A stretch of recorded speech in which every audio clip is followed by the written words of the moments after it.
ทรงพระเจริญถวายสดุดีสรรเสริญขอทรงทรงพระเกษมสำราญขอพระองค์ทรงพระเจริญน้อมใจกายถวายก้มกราบแทนทรงพระเจริญยิ่งยืนนานในหลวงรัชกาลที่10ทรงพระเจริญทรงพระเจริญทรงพระเจริญ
ที่นี่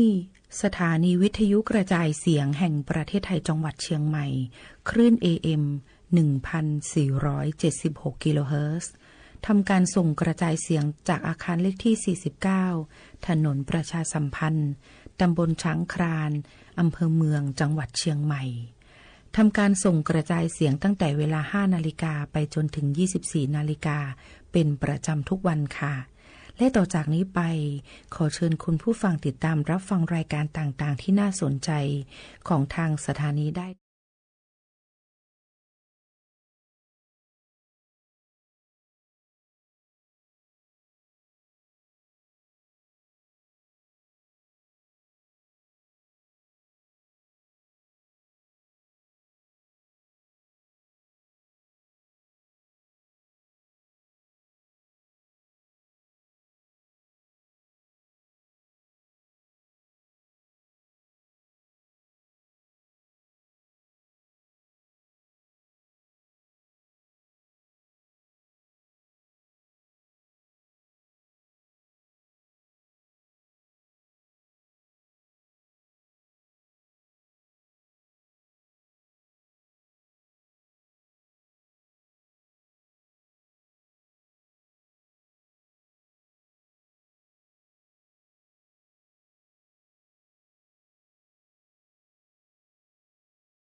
สุข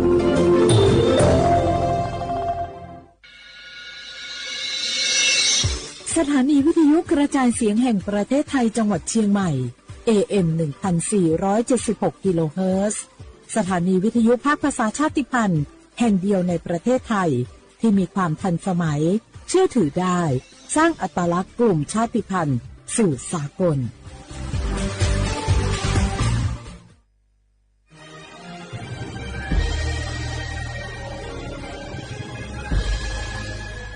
เกิดเป็นคนไทยเติบโตบนผืนแผ่นดินไทย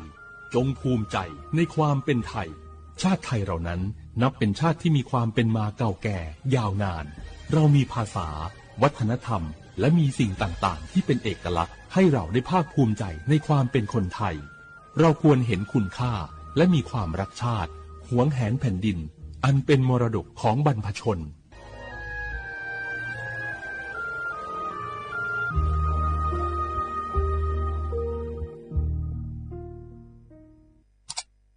อ้า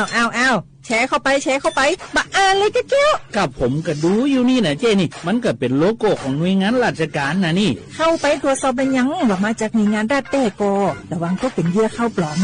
เอาฉะนั้นเลยก็นี่ใจถ้าบัตรตรวจสอบไม่ชัดเจนนะแต่ที่จะได้ประโยชน์รับส่งผลกระทบสมัยนี้มันหลอกกันง่ายนะหลอกเรื่องการทับซิปนั่นนี่โน่นเพื่อเขาไปกรอกข้อมูลส่วนบุคคลแล้วก็เอาข้อมูลแล้วนั่นเนี่ยไปทำธุรกรรมต่างๆหรือแม้แต่หลอกให้คลิกลิงก์สารพัดที่มันจะทำนี่นะถ้าอันของจริงเนี่ยจะได้ดีนี่เจนี่อย่างแรกเนี่ยต้องตรวจสอบข้อมูลให้ชัดเจนจากหน่วยงานรัฐนี่ก่อนข้อ2ต้องมันติดตามข่าวสารหูเต่าตันและข้อ3ต้องมีสติไม่ได้เจืออย่างง่ายๆนะเพราะว่าพวกมิจฉาชีพมันจะใจความเจือความศรัทธาความโลภและก็ความกลัวมาหลอกคนทำให้หลายคนตกเป็นเหยื่อเขาก็ต้องแบบเป็นส่วนหนึ่งในการตกเป็นเหยื่อหรือแชร์ข้อความอันเป็นเท็จบางอันเนี่ยเขาก็จะมีความคิดใดอยู่ดิ้มว่าดีหาเรื่องที่สุดเหมือนกันนี่นะขอโทษครับเจรู้เท่าทันป้องกันการตกเป็นเหยื่อจากแก๊งหลอกลวงปรารถนาดีจากสำนักงานประชาสัมพันธ์ที่3กรมประชาสัมพันธ์ค่ะในยุคที่เทคโนโลยีก้าวกระโดดโจรออนไลน์ก็ก้าวตามมาติดสื่อออนไลน์เปรียบเสมือนแหล่งข้อมูลชั้นดีของโจรออนไลน์เราควรใช้สื่อออนไลน์ด้วยความระมัดระวังและป้องกันตัวเองจากโจรออนไลน์ด้วยคาถา3อย่า 1. อย่าโหลดแอปจากแหล่งอื่นๆที่ไม่ใช่ App Store หรือ Play Store 2. อย่าแอดไลน์คนที่ไม่รู้จักหรืออ้างเป็นเจ้าหน้าที่หรือหน่วยงานต่างๆไม่ว่าจะเป็นจากรัฐหรือเอกชนและ 3. อย่าสแกนใบหน้าหรือให้ข้อมูลส่วนตัวในแอปที่ไม่รู้จักเด็ดขาดที่สำคัญควรท่องให้ขึ้นใจว่าธนาคารจะไม่แนบลิงก์ทุกประเภทผ่าน SMS และอีเมลรวมทั้งไม่ส่งลิงก์ขอข้อมูลสำคัญผ่านช่องทางโซเชียลมีเดียยกเว้นกรณีลูกค้าร้องขอด้วยตัวเองเท่านั้นด้วยความปรารถนาดีจากสำนักงานประชาสัมพันธ์ที่3กรมประชาสัมพันธ์เจ้าจะอี้อากาศกำลังดีมีหมอกมีเหมยมีน้ำข้างเหมือนในฝันเลยเนาะเจ้เนาะใจละยิ่งตอนแรงซ้ำให้นะช่วงตะวันจะตกดินน่ะฟ้าเป็นสีทองน้ำแต่อากาศแบบนี้นักท่องเที่ยวชอบเนอะว่าได้สาวๆมายืนตากน้ำข้างอย่างกันอยู่นี่บรรหาวันก็นี่เปิ้นกำลังชมความงามธรรมชาติอยู่มาให้เสียบรรยากาศหมดไอ้แก้วว่าแต่ว่านี่จะไปไหนนี่วันนี้นี่ปูนนี่กันไงจะไปเฝ้าเฟืองหิกำที่กลางส่งปูนไงพี่ป่อบอกว่าจะปลูกหอมเลยนี่ไอ้แก้วเปิ้นกำลังชื่นชมอากาศดีๆนี่จะไม่ยากคืออากาศเสียเนี่ยแล้วนี่เอาเห็นหมอแก้วที่เคยบอกกันโลว่าการเผาทำให้เกิดมลพิษฝุ่น PM 2.5 มันส่งผลกระทบต่อสุขภาพต่อสิ่งแวดล้อมและการท่องเที่ยวตอนนี้อากาศบ้านเฮากำลังดีๆอยู่ถ้ามีการเผาเศษวัสดุต่างๆอากาศก็แย่นักท่องเที่ยวก็ไม่อยากมาน่ะกะใจละจิอากาศกำลังดีๆอยู่จะมาเผาอะไรเปิ้นเหียไปเลยไหนไอ้แก้วคือไอ้คำมันมาไถฮือมันเตะไอ้แก้วนี่นะโอ้ขอโทษครับน้องพลล่ะคิดว่าเผามันง่ายดีเน่ร่วมสร้างอากาศที่สดใสไม่สร้างมลพิษให้สิ่งแวดล้อมปรารถนาดีจากสำนักงานประชาสัมพันธ์ที่3กรมประชาสัมพันธ์ค่ะ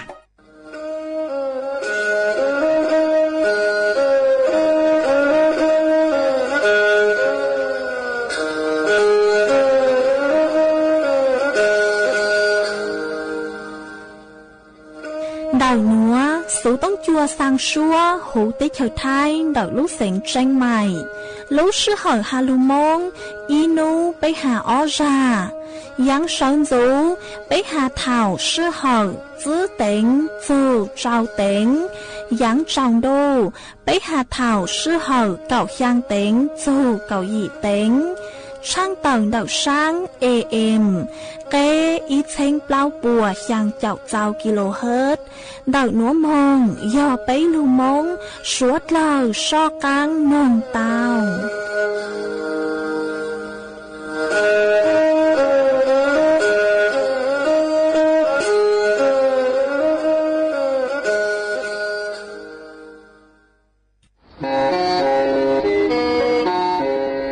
เล่งตือสังเกงโฆษณา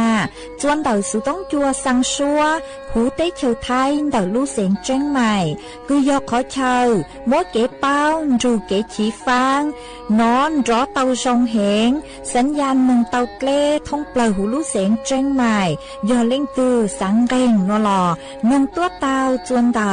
สุต้องจัวสังชัวหูเต้เฉียวไทยเต่าลู่เสียงเจ้งใหม่จวนเต่าตุงเบอร์สุต้องศูนย์จื้อเป้อ้อช่างเจ้าศูนย์เจ้าหยี่หล่อชื่อศูนย์จั่วอ้อเปล่าเจ้าหยี่จื้อช่างจั่ว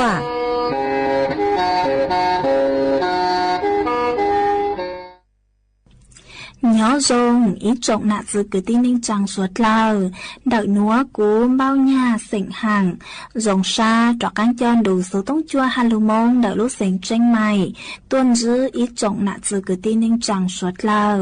quần đinh núa chỉ cú yết thó ý trọng nạ dự cứ tin ninh chẳng suốt lao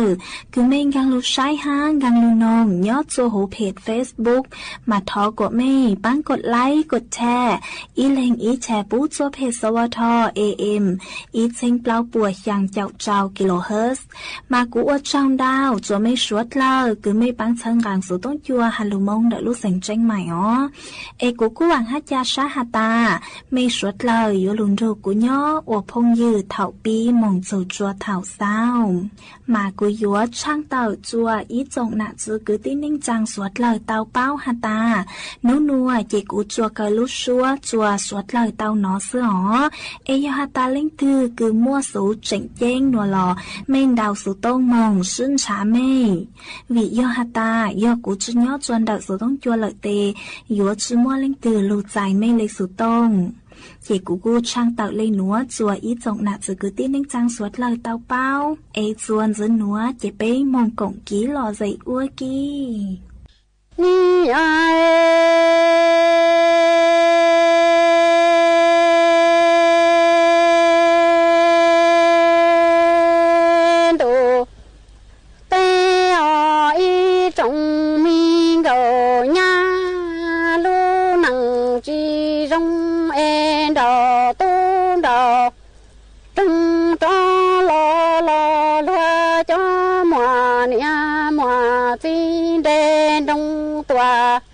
nhỏ khó khó chê công bò đầu ê bê thia lỡ dần do ý cho lo kế trò nhẹ lò lá cho chơi rò cho chi mò nia thia mò chi trên đầu tu đầu trong đó lo mi tu đại du đó cậu chi mùa chơi bư tua lo châu cho e cú thiệt lý xa tiền trên đó tề nhá tề nung nhó chi nhó tề cả thu rủ rủ mung oa chế chủ thâu lia lò đâu ý khó lò gia tông cả chi bao thị tao thôi rồi tao khó dễ chi giờ cho e là mua chế chủ thâu lia lò vong hôm bao lo chúa tua trăng ya plu lo e tư chi giao rong chi năng nhớ địa trăng ya cho ni ai min sai gạo nha lu năng đầu tu đầu trong e lúa cho mùa nhà mùa chín để trong lò bự tròn tới công bỏ đầu chế bê dặn rong li la lo cái giò nhẹ lo giò xí cha chỉ mùa nhà thiên mùa chỉ lu mi xuân địa lò đại tu trời thiệt xa tiền chế cũng đó chỉ tao tệ nhà mi nô la chế cả thu rù rù mung qua chế chủ tao lia tòa nhỏ đánh gà lò chia tông cả tư chi giờ là ta em chùa tao khó nhẹ chi giờ khó xí nặng nói là mua chế chủ thâu lia bó con bó sư chim lòng trơ lo chùa tòa trăng giáp lù phá ê tư chi dâu rung chi nặng nhớ thơ ôm ho nhà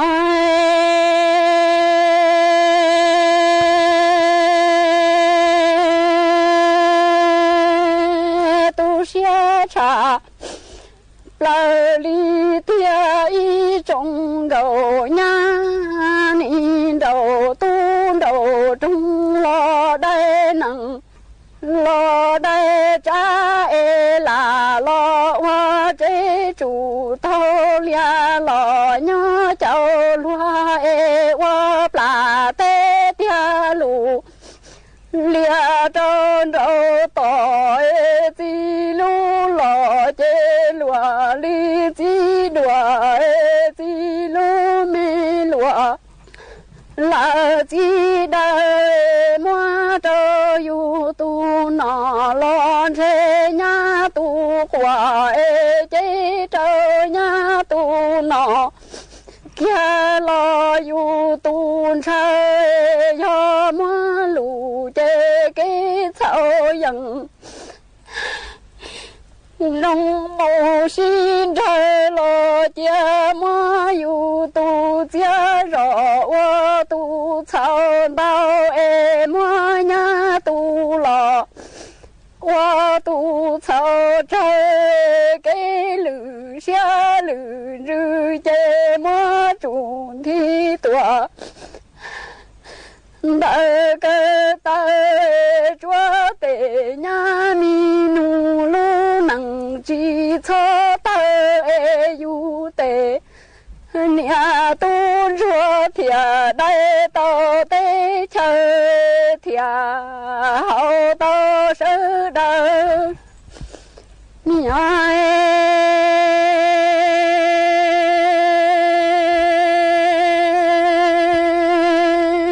trong mi đầu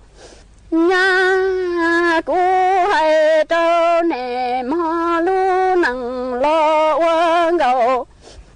phải là lo quên chỉ là tê tia lù lia trâu đâu tỏi chi lu lò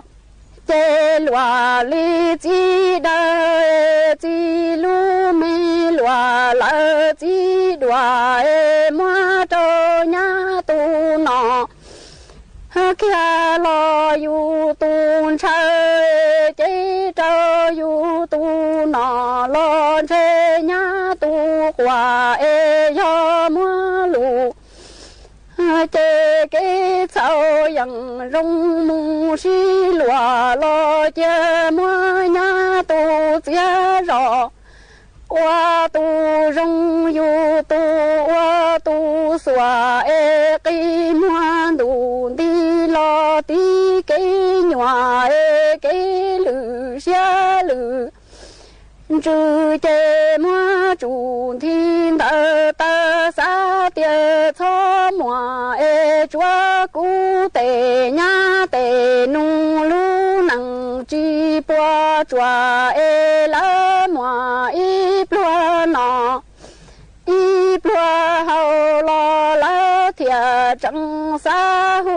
yu tòa ôm ho nhai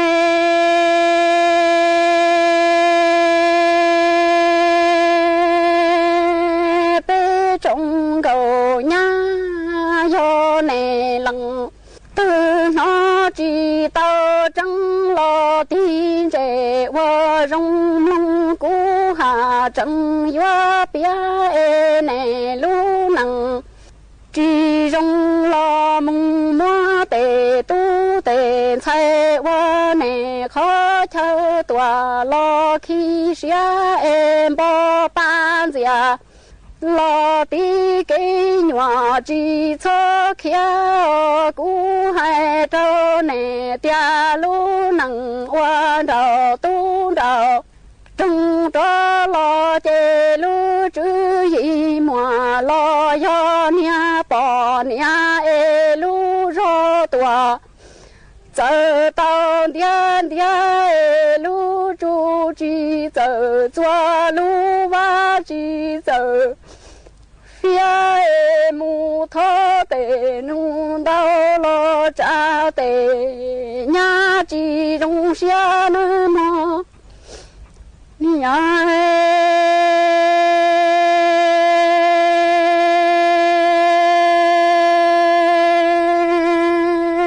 tề trong đầu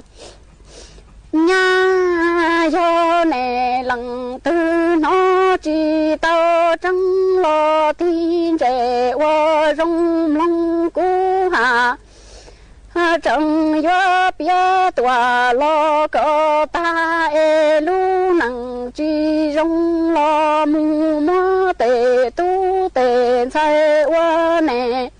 khó chờ lo cho ba em bỏ ban giờ tí cái nhỏ chỉ cho uống cầu phải cho nó lo chỉ cho đĩa bự lò lỡ chỉ chạy xa cú hai trâu nè bao tia lu nằng uống cầu pha chê lu chữ gì mà lo yo nia bỏ nia e bằng sự lo qua chỉ ta e ni chỉ rong đi thu rõ răng cháu tề chỉ nằng mù plan cầu lo phò chỉ giờ ta e tề tu tề sai thiệt mù rau chủ trơ rõ luôn về bữa nay cho chỉ nằng muốn đau lo cho bỏ nhà lo chỉ cả chê chỉ là sáng sâu si tòa luôn chỉ mai trả mong đơn địa thọ khẩu bê ý trong miên cầu nhà do nè lăng tư chỉ chùa lâu tòa cho chẳng ca em hòa lâu bư tòa to này do xua phà nhỏ này ba lo trơn rủ mù thì phà ga cho ga nơi mòส่วนจื้อหนัวเจกุยมอีร่างลูช่างเต่าคือจอหนูจื้อท่าอากาศยานปัวเต่าช่างเต่าจอลูถังโจสวดเหล่าเต่าเป้าย้อนส่วนดาวจอหนูจื้อท่าอากาศยานเชียงใหม่เต่าท้อกีกงเต้ดาวจอจื้อใช้รถจักรยานยนต์กูตองเรย้อนสู่หูท่าอากาศยานเชียงใหม่เด้งเด้เอเจ๋งจื้อเต่าใจลูกใช้จอกกังหมามั่วเป็นสื่อคือยัวมงติดต่อไฟรักษาความปลอดภัยคือย้อนส่วนดาวท่าอากาศยานเชียงใหม่เอ็มหงมัวลุเชยชวนจั่วห้าใจลุเชยจอกกังยอฮัตตาเล้งตือกุยอตูจุเชยมาอยู่จุตอมบ้างแหล่งเดาสมุดคู่มือจดทะเบียนรถบัตรประจำตัวประชาชนรอซื้อยอดแหล่งเดาเต้าฮาวมองติดต่อเต้าจวนดักจอเจ้าหน้าที่ฝ่ายรักษาความปลอดภัยท่าอากาศยานเชียงใหม่ตุ้มเบอร์สุต้งศูนย์จื้อเป้ยัวอ000ต่ออ อ้อไป020ส่วนนู5รู้สึกหอยราชการเจ้าหนูจุท่าอากาศยานปัวหัดเจิงทอกีกงเต้จัวเจ้าจุใช้สวดเรามองติดต่อใจลูกใช้จอกังใส่เลยใส่เตาหนอใหญ่กูจัวมัวร่างลูช่างเต่าหนัวเจ้าลูถังคาจัวสวดเราเตาเป้าเลยหนัวซื้อเอ็งจวนจื้อหนัวเจไปจอกังมองกงกีรอใส่อ้วกี้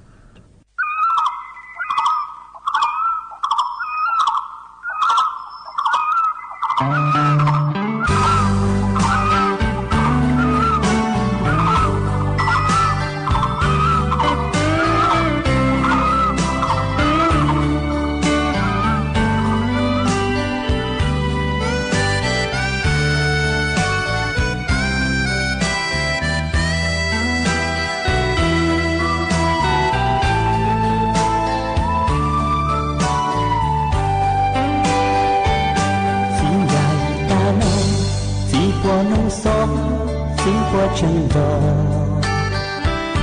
hai tia chỉ trong tàu chỉ mẹ tu y tu nó quan cho nó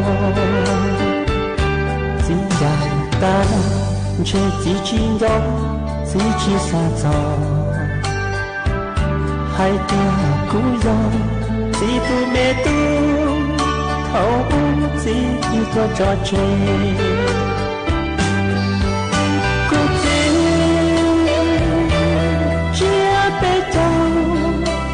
gió lời tu chỉ tàu lo tu chỉ tàu bao hú chỉ lo mò cô chỉ có của tàu nó vào của cho đi lúa tê lao lúa tàu bị gió lũ chê xin đàn tan chơi chỉ tu chỉ ca bao ca xì xì chơi từ tua tì từ phi qua đoàn hàng chia tiếng chỉ mê tu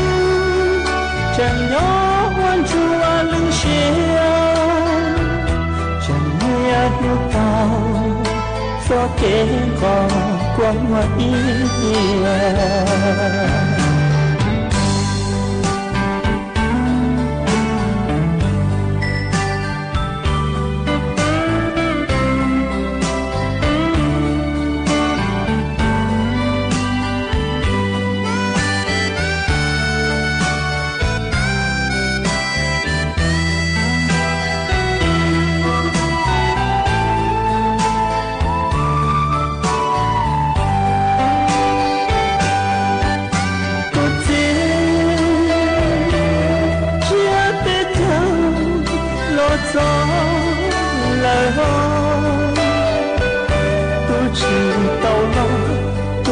tàu bao chỉ nó mò cô chỉ có của tàu nó hoa của châu li lúa tê lao lúa tàu bị gió lũ chê xin đàn tan chết chỉ tự chia ca bao ca xê xì chết từ tua tì từ khi qua gần chia tia chỉ mẹ tu chẳng nhỏ quan chua lưu xia chẳng nhớ lúc tao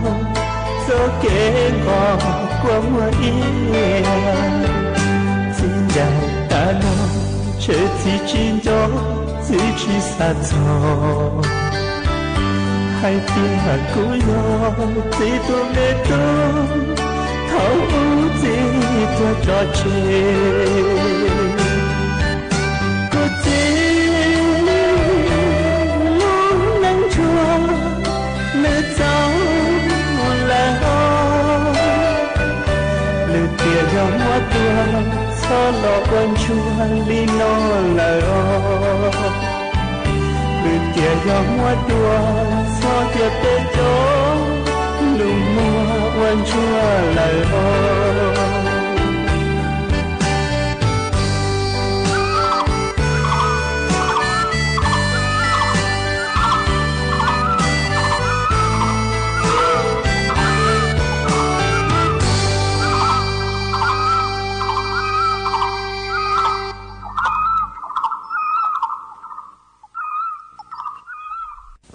我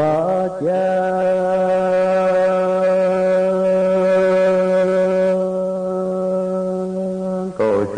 cầu sinh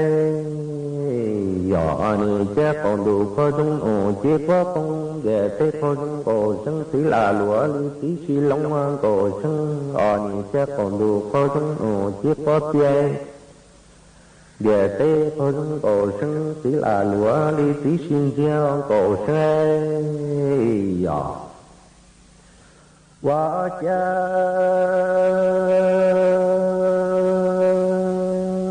cầu sinh tín ủ si long có bà mò đủ ra tổ tôn đó xe bà mò đã chi sống cứ có tiền bông trong an cầu sinh ở môn đỏ nâng môn thế giới xe chỉ nâng ngân đỏ nâng đi tới tổ tô tỏ xoay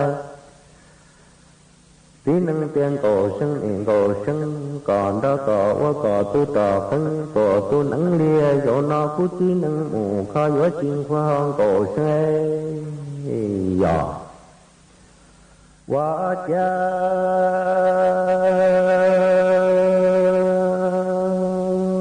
cầu sinh tín ủ si long tao bà mò đủ ra tổ tôn đó chia bà mò đó chi cả anh cứ có tiền bông cả anh cầu sinh gió muôn đỏ nâng muôn thế giới xe tí nâng gió đỏ nâng đi thở tổ cho tỏ tả tí nâng tiền cầu sinh còn đó có tu tỏ cân có tu nâng lia dỗ nó cứ tí nâng mù khó gió chi cả theo cầu sinh wa cha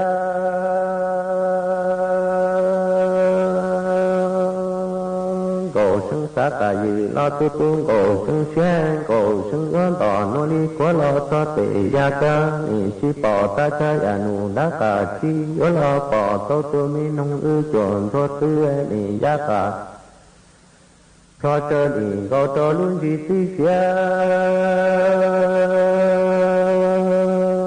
cầu sinh đỏ nó đi quá lo cho chế cầu sinh tín ủ si long tỏ che tỏ pha tề ly à bàn chi là tề mong hiến cầu xe dọ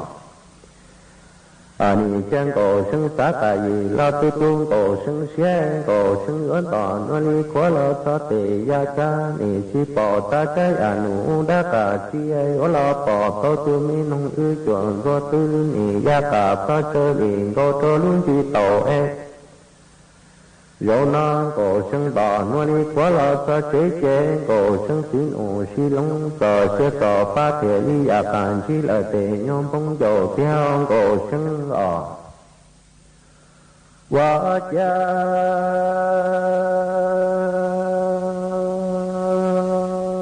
cổ sinh tín ủ si long tên đà kiến thu toa ta tàn cho nhìn che lần lo giống đô đi dò tô nó mi trà tân cú ly sư xuân đó ta là tề nhoi xin kê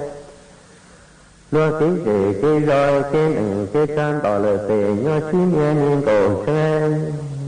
dọ ni che lần do giống đô đi dò tô nó mi trà tân cú ly sư xuân đó ta là tề nhoi xin sơ lo tí tề kê roi kê nừng kê chan tỏ là tề nhoi xin đợi theo cầu sân wa cha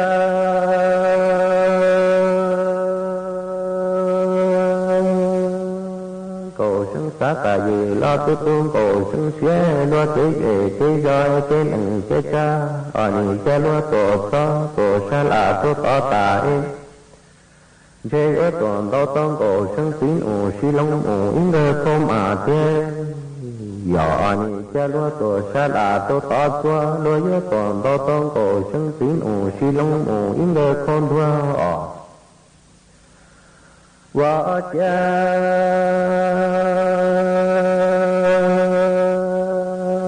cầu sinh xá cả gì lo tu tu chế cầu sinh y mu quả sinh nghe trên đủ như cú tí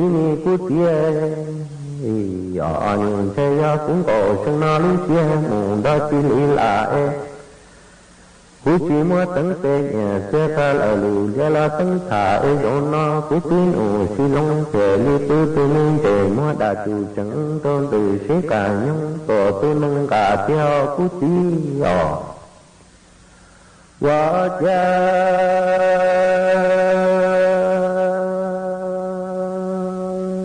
ni cha trang cổ sân ý mô bỏ quả sân nhà tiền đủ như cú tí như cú tía nhỏ như chơi ra cũng cổ sân nó lý xe mù đa chi ý sân này cú chi mơ tấn nhà xe ca lỡ lù lia lo tấn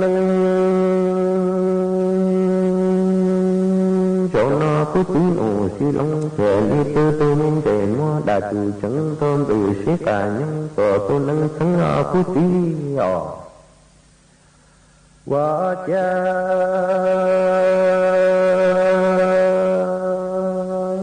cổ sân sát cả gì lo tu tu cổ sân xuyên cổ sân nhớ mu mơ tu tí ủ đu lo tuân thi mơ tu cải lo phép qua mơ tu tới lo tròn tuai đôi chùa phương đó lại chùa xóa mò ý xuân thân thân ủ to tí tỏ em cổ sân ý mu cổ quả sân nhớ hai tiền đủ như cú tí như cú tía ở trên nhà mua tuổi lấy xây chung lo cho nói cho ta cú tí ủ xí lông ủ lú mông mu oan oan ủ chung nói cho ya tí nhà la phê chung lo cho nói cho tao cú tí ủ xí lông ủ lú mông tỏ theo cú tí quá cha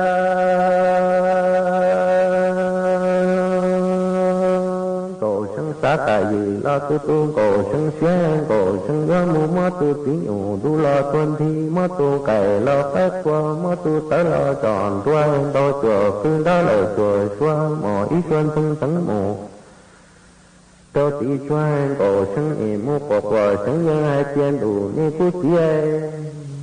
ở trên nhà mua tòa lợi chơi chung lo cho nói rõ ta cú chín ủ xí lông ủ lú mu mu qua luộm bua chơi chung nó chín nhà la phê chung này lo cho nói rõ ta cú chín ủ xí lông ủ lú mu toa cú tí quá cha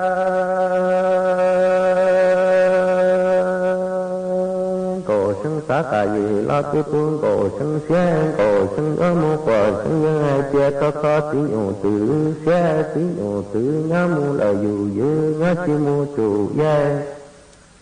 cổ sân ỉ mu quả sân nhân hai chia đủ như cú tí ở ni nhá cỏ phố che cỏ tòm hung ủ đa chim mò cỏ xe ủ nhá chim đế cỏ chỉ ta mua ta phấn nhà xe ta lờ lù lia cho mua xe tao cũng cổ sân na mù lao quanh cho cha cú tí ni trang cổ sân xá cả gì lo tu tu xe cổ sân ỉ mua quả sân nhân hai chia có khó tiếng ủ tử xe tiếng ủ tử nhá mu lời dù dư nhá chi mu chủ đeo ni trang cổ sân nhớ mua quả sân nhớ tiền đủ như cú tí ni giá cỏ phố tia cỏ tròn hung nhá chim cỏ xem nhá chim đế cỏ chỉ ta mua ta tấn nhà xe ta lờ lù lia mua xe tao cũng cổ sân nó mù lo quanh cho treo cú tia quá cha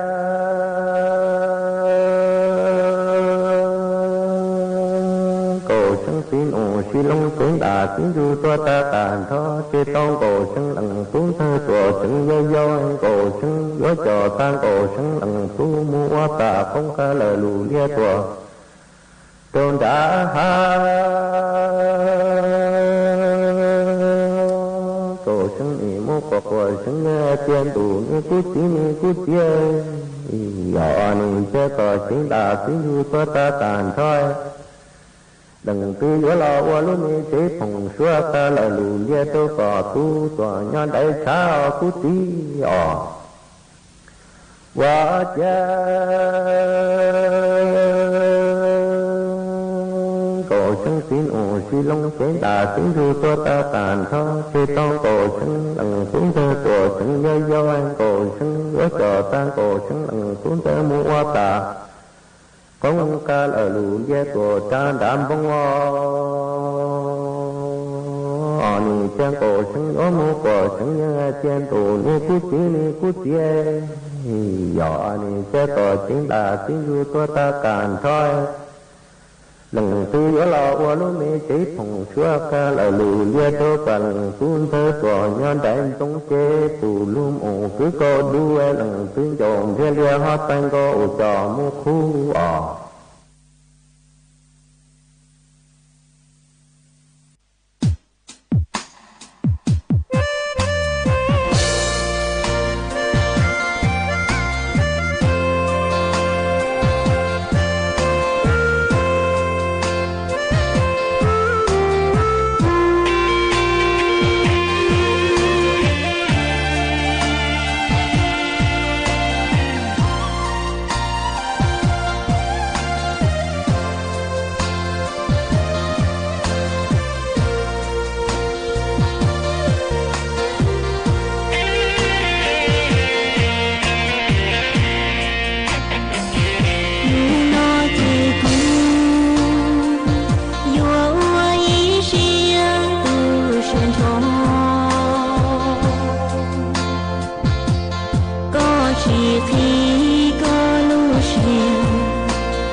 ya a bi rê trồng hông ya cha đồ cha là tòa ta li plai đồ châu là tòa ha ta đi cha mẹ nhà nông có kỳ già câu li lai tu gì la tê lò cái lòng ha đông lò xí na cái lòng sông lò chép là lò đó tuổi nhà ya bé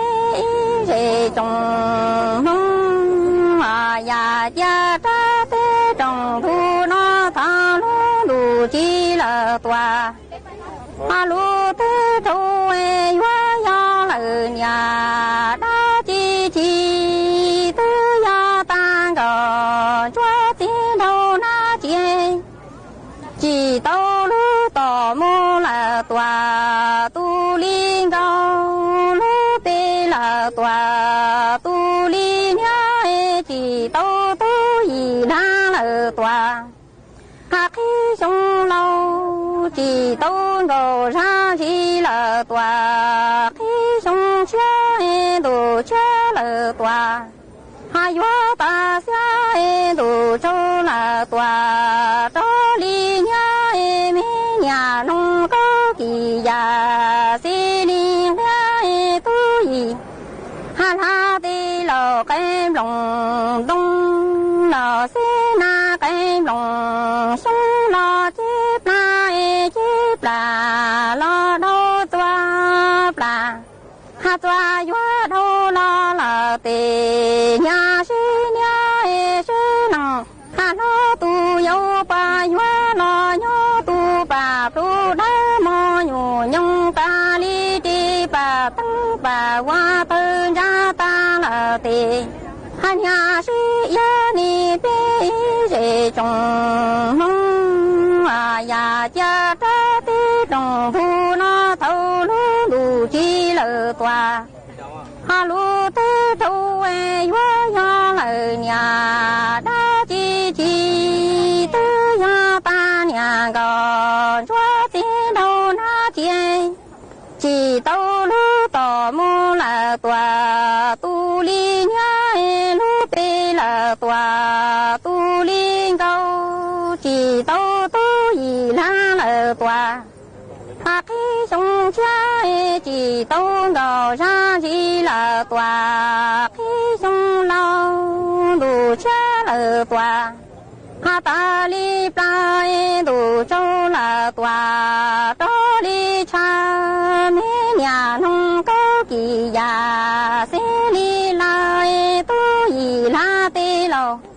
ha cái lòng đông lò xí na cái lòng sông lò chép là lò đô toa là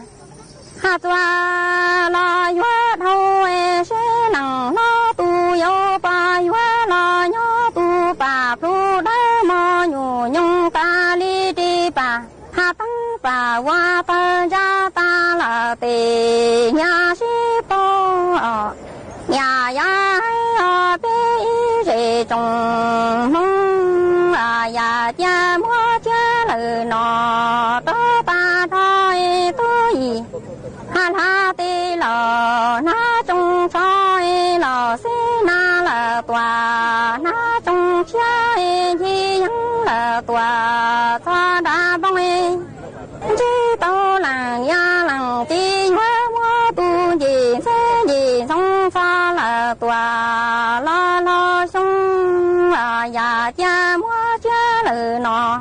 ha cho ta thôi tu gì la tê lò na trong choi lò xí na là tòa na trong chai chi hắn là tòa ha cha đã tia chi tao làng nha làng chi hoa mua tu gì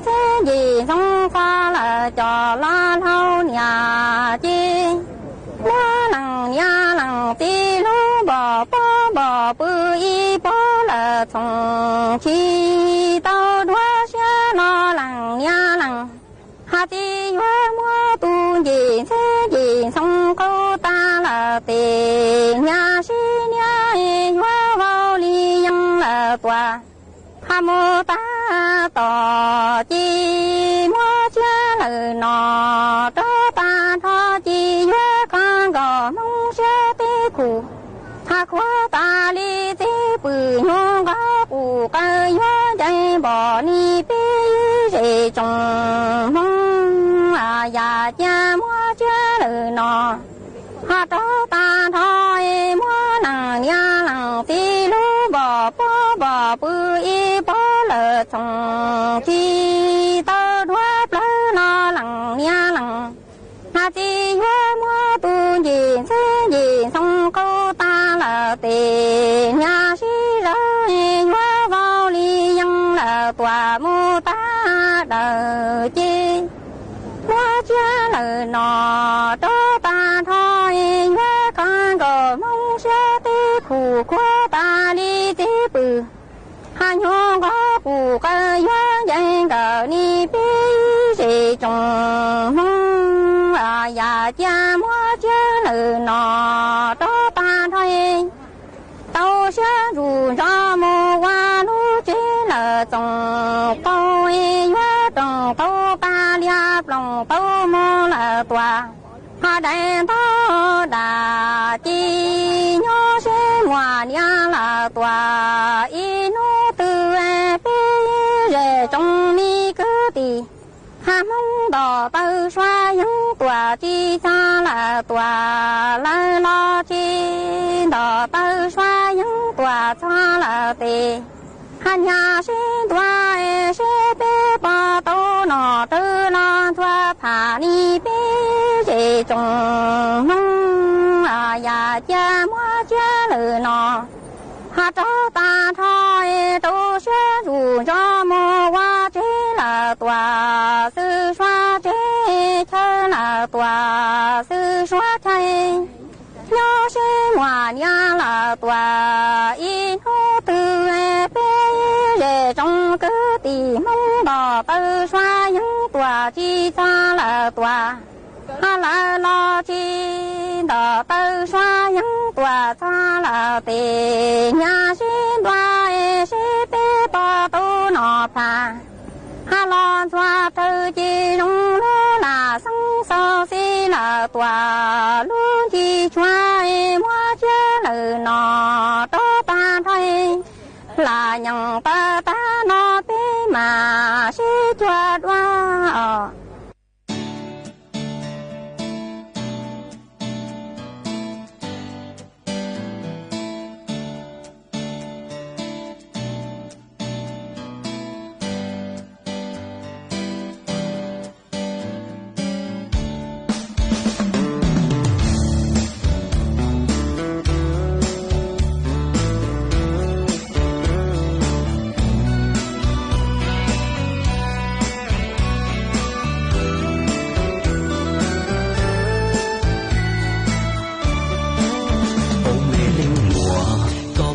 mùa tu lu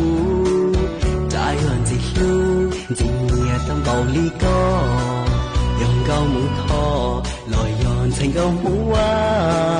của tàu mùa ná tu cá tu đê tam mò ôm mi lăng mì con nhỏ nu giò từ to chả ho lo khô tia cố nó rong gì nhẹ dòng cao mỏng thò lo mà đâu mong kê đi chỉ bỏ nê tôi thấy kê của nhau họ từ bỏ có ý mùa rong chúa lên thành gầu già uất đau cũ mà chỉ xa cho ta một chế xa tuột đời tề nhau kề lời có ý xa nhờ tao có mặt uất lu chỉ muốn lu tha sẽ bỏ ý mùa hay ta sẽ bỏ ly sẽ ta em như bỏ cả ta ý gì trái chào có đà lô ta mua cố cho chi có mua cố rê chỉ kê đi tê lũ hai ông mẹ linh mùa thọ trò lu trao luôn đu do cú xia đu chỉ oa li tê lu trò thọ còn đu trò chia tu móc khổ lôn na nó xia non chữ có cú theo kia xứ mà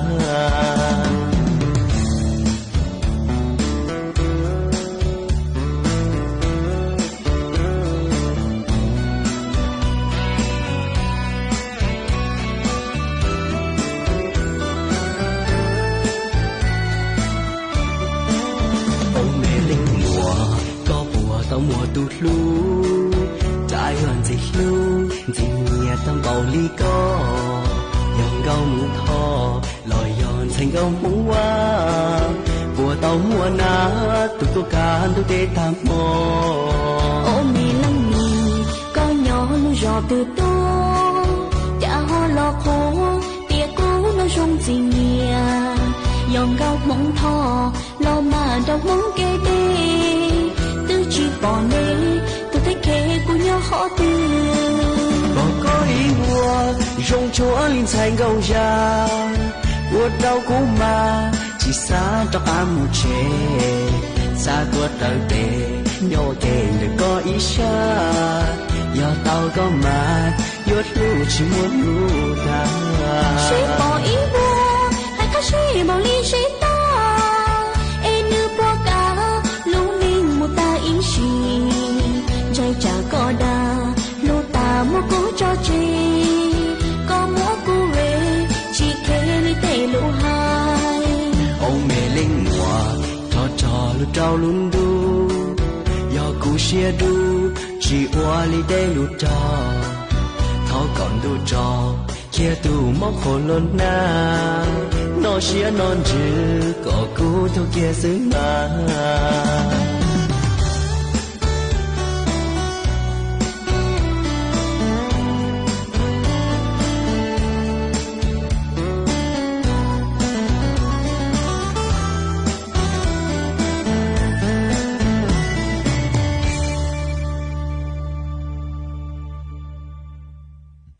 ý trọng nạt giữ cứ tin nên chẳng xuất lờ lúc sư hỏi cứ tăng lờ chỉ cứ dọn dạy ý trọng nạt giữ cứ tin nên chẳng xuất lờ lên nửa sư bé mảng chó cắn lưu xuân rứt lùa chuẩn đợi đủ sự tông chua hà lưu mông đợi lúc sành tranh mài tàu chuột chuột nu ý nu bé hạ ó ra giáng sơn rú do thảo giữ tính dù trao tính giáng trong đu do thảo cậu giang tính dù cậu dị tính nô nua chỉ cú yuan dạy mấy mong lên ngõ lợi xứ ý thọ chỗ của mấy chuột chúa lên chuột tù chuẩn giữ chỗ ký nó cắn nhỏ rồng suốt lờ Hãy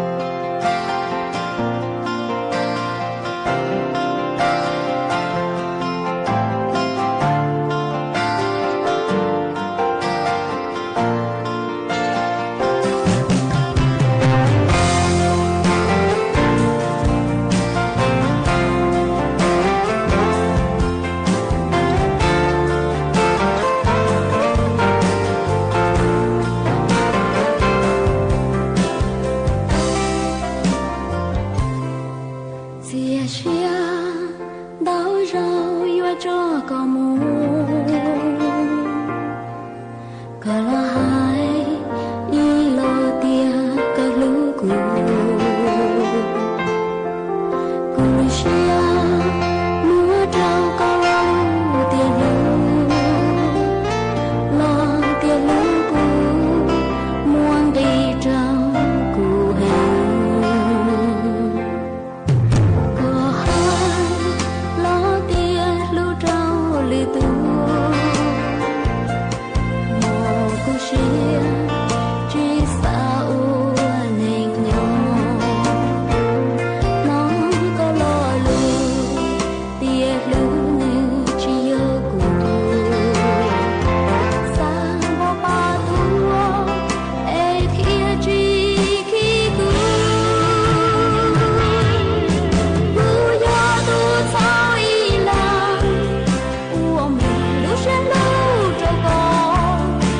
phó hay tiền còn chưa tới nơi con luôn thì xin vấn đề cho cái chuyện lưu tu và có hãy lo lù rồi kết rồi của bọn tao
สถานีวิทยุกระจายเสียงแห่งประเทศไทยและเครือข่ายทั่วประเทศเสนอข่าวต้นชั่วโมง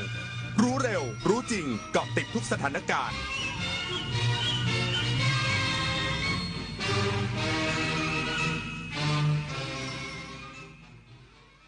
รับฟังข่าวต้นชั่วโมง 6 นาฬิกากับพฤทธิ์แก้วพิบูลครับวันนี้นายกรัฐมนตรีจะลงพื้นที่จังหวัดเชียงรายติดตามสถานการณ์น้ำท่วมการแก้ไขปัญหาอาชญากรรมออนไลน์และให้กำลังใจกลุ่มชาติพันธุ์ที่ได้สัญชาติไทยอีกสักครู่กลับมาติดตามรายละเอียดครับ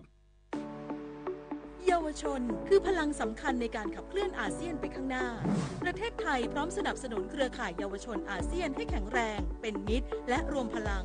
ด้วยการสนับสนุนเครื่องมือดิจิทัลและพื้นที่ให้เยาวชนได้แสดงออกลงทุนในโครงการพัฒนาเยาวชนสนับสนุนความร่วมมือข้ามพรมแดนและส่งเสริมการเข้าถึงการศึกษาทักษะสำหรับอนาคตอย่างเท่าเทียมเยาวชนอาเซียนคือพลังสร้างอนาคตคนรักสุขภาพต้องไม่พลาดงานมหกรรมสมุนไพรแห่งชาติครั้งที่ 22 กับสวนสมุนไพรแห่งการเรียนรู้คลินิกให้คำปรึกษานวดไทย7 กลุ่มอาการชิมอาหารสมุนไพรจากเชฟชื่อดังช็อปของดีราคาประหยัดจากทั่วประเทศแจกต้นสมุนไพรฟรีพร้อมกิจกรรมเวิร์กช็อปและผลงานวิชาการนวัตกรรมสมุนไพรไทยระดับโลก 2-6 กรกฎาคมนี้ณหอ 11-12 Impact เมืองทองธานีร่วมเป็นส่วนหนึ่งของเส้นทางซอฟต์พาวเวอร์ในงาน Splash Soft Power Forum 2025 และเปลี่ยนเรียนรู้สร้างเครือข่ายกับผู้เชี่ยวชาญระดับโลกทั้งจากไทยอเมริกายุโรปและเอเชียค้นพบโอกาสธุรกิจจากวิสัยทัศน์ของศิลปินและผู้ประกอบการใน 14 อุตสาหกรรมซอฟต์พาวเวอร์พร้อมชมนิทรรศการและการแสดงอีกมากมายร่วมขับเคลื่อนวัฒนธรรมและความสร้างสรรค์ของคนไทยให้กลายเป็นโอกาสทางเศรษฐกิจอย่างยั่งยืน 8-11 กรกฎาคมนี้ณศูนย์ประชุมแห่งชาติสิริกิติ์ คนไทยรักสุขภาพฟังทางนี้ขอเชิญร่วมออกกำลังกายสร้างสังคมสุขภาพดีกับโครงการแสงดำใจไทยทั้งชาติเดินวิ่งปั่นป้องกันอัมพาตครั้งที่ 11 เฉลิมพระเกียรติด้วยแนวคิดใหม่ออกกำลังกายเป็นนิสัยห่างไกลสโตรก No Stop No Stroke สมัครได้แล้ววันนี้ที่ wrb11.thai.run ถึง 31 สิงหาคม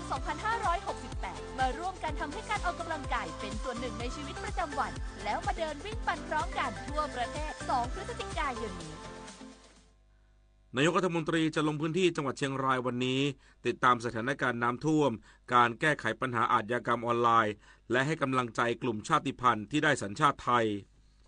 นายจิรายุห่วงทรัพย์โฆษกประจำสำนักนายกรัฐมนตรีเปิดเผยว่านางสาวแพทองธารชินวัตรนายกรัฐมนตรีมีกำหนดการเดินทางลงพื้นที่อำเภอพญาเมงรายและวัดสันติคีรีอำเภอพญาเมงรายจังหวัดเชียงรายวันนี้เพื่อติดตามสถานการณ์น้ำท่วมพร้อมมอบถุงยางชีพและให้กำลังใจประชาชนที่ได้รับผลกระทบจากนั้นนายกรัฐมนตรีจะเดินทางไปติดตามการแก้ไขปัญหาอาชญากรรมออนไลน์บริเวณสามเหลี่ยมทองคำที่อำเภอเชียงแสนจะหารือกับเจ้าหน้าที่ถึงมาตรการต่างๆเพื่อเพิ่มศักยภาพและประสิทธิภาพในการป้องกันและปราบปรามแก๊งคอลเซ็นเตอร์ต่อด้วยไปพบปะและให้กำลังใจกับกลุ่มชาติพันธุ์ที่ได้รับสัญชาติไทยตามที่กระทรวงมหาดไทยได้อนุมัติสัญชาติให้กับกลุ่มชาติพันธุ์ที่โรงเรียนแม่จันวิทยาคมทั้งนี้นายกรัฐมนตรีสั่งการกระทรวงกลาโหมและหน่วยงานที่เกี่ยวข้องประสานความร่วมมือช่วยเหลือด้านกำลังพลอุปกรณ์และจัดเตรียมสิ่งของอุปโภคบริโภคตลอดจนให้กระทรวงสาธารณสุขเตรียมบุคลากรทางการแพทย์ให้พร้อม24 ชั่วโมงรวมถึงการแจ้งเตือนประชาชนผ่านเซลล์บอดแคสต์ในพื้นที่ที่เกี่ยวข้องยืนยันว่ารัฐบาลมีความพร้อมในการดูแลทุกชีวิตและจะดำเนินการแก้ไขปัญหาต่างๆให้ทันต่อความต้องการของประชาชนผลิตนาถ ขวัญแสนสุขรายงานกระทรวงวัฒนธรรมเร่งสำรวจสถานปฏิบัติธรรมทั่วประเทศพร้อมผลักดันประเทศไทยเป็นศูนย์กลางปฏิบัติธรรมโลกและขับเคลื่อน6เทศกาลศาสนาส่งเสริมการท่องเที่ยวพลังศรัทธากระตุ้นเศรษฐกิจนางสาวสุดาวรรณหวังสุภกิจโกศลรัฐมนตรีว่าการกระทรวงวัฒนธรรมกล่าวว่ากรมการศาสนาได้รายงานความคืบหน้าการสำรวจสถานปฏิบัติธรรมทั่วประเทศเพื่อขับเคลื่อนประเทศไทยเป็นศูนย์กลางการส่งเสริมและเผยแพร่การเจริญสติและการปฏิบัติธรรมในระดับสากลโดยรวบรวมข้อมูลสถานที่ที่จัดกิจกรรมอบรมให้คำแนะนำและเผยแพร่ข้อมูลเพื่อเชื่อมโยงเครือข่ายสถานปฏิบัติธรรมทั้งในประเทศและต่างประเทศโดยเฉพาะสถานปฏิบัติธรรมนานาชาติซึ่งเปิดรับสมัครผู้สนใจทั่วโลกมีโปรแกรมภาษาอังกฤษและล่ามแปลเพื่ออำนวยความสะดวกชาวต่างชาติเปิดโอกาสให้ผู้เข้าถึงการเข้าฝึกจิตภาวนาอย่างมีคุณภาพรวมทั้งได้สำรวจและคัดเลือกสถานที่ที่มีศักยภาพจะทำฐานข้อมูลกลางพัฒนาหลักสูตรสร้างเครือข่ายความร่วมมือประชาสัมพันธ์ให้เข้าถึงกลุ่มเป้าหมายทั้งในและต่างประเทศอย่างเป็นระบบนอกจากนี้ยังได้แจ้งแนวทางการยกระดับ6เทศกาลศาสนาให้สำนักงานวัฒนธรรมจังหวัดทั่วประเทศดำเนินการจนถึงสิ้นปีได้แก่วันอาสันหบูชาและเข้าพรรษา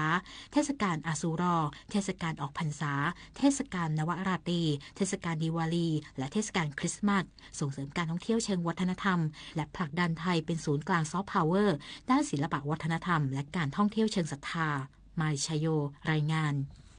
การท่องเที่ยวแห่งประเทศไทยเชิญชวนประชาชนลงทะเบียนเที่ยวไทยคนละครึ่งเริ่มวันที่1 กรกฎาคมนี้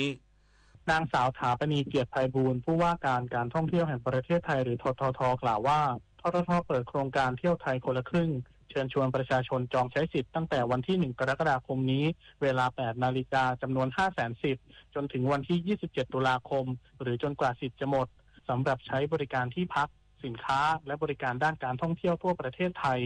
สามารถลงทะเบียนเพื่อรับสิทธิ์ผ่านแอปพลิเคชัน Amazing Thailand และจองที่พักได้ตั้งแต่วันที่1 กรกฎาคม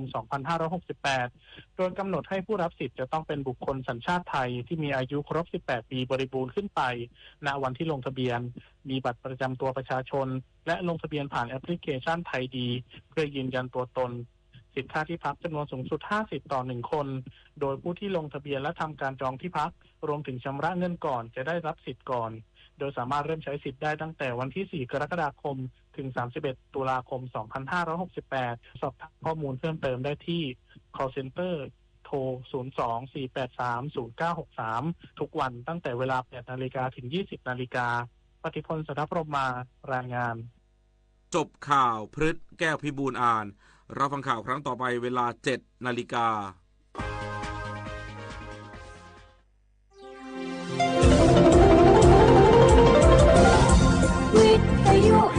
ประเทศไทยให้ความรู้คู่ความสุข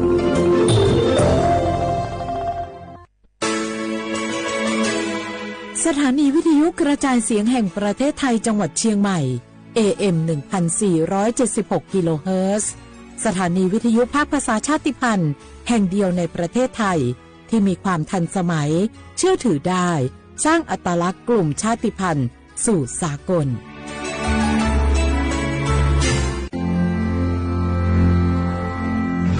รากฐานสังคมไทยตั้งแต่อดีตจนถึงปัจจุบัน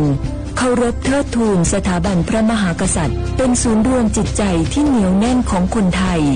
ในเวลาที่เกิดวิกฤตทางการเมืองพระบารมีของพระเจ้าอยู่หัวก็ทำให้เกิดความสงบและช่วงที่เกิดวิกฤตเศรษฐกิจปรัชญาเศรษฐกิจพอเพียงของพระเจ้าอยู่หัวรัชกาลที่ 9 พระราชทานให้กับคนไทยก็ทำให้ผู้ที่น้อมนำมาปฏิบัติมีภูมิคุ้มกันและไม่เกิดความเสียหายพระปฐมบรมราชโองการของพระเจ้าอยู่หัวรัชกาลที่ 10เราจะสืบสานรักษาและต่อยอดและครองแผ่นดินโดยธรรมเพื่อประโยชน์สุขแห่งอาณาราษฎรตลอดไปพระมหากษัตริย์ไทยทุกพระองค์ทรงห่วงใยราชเสมอสถาบันพระมหากษัตริย์ไทยศูนย์รวมใจไทยทั้งชาติ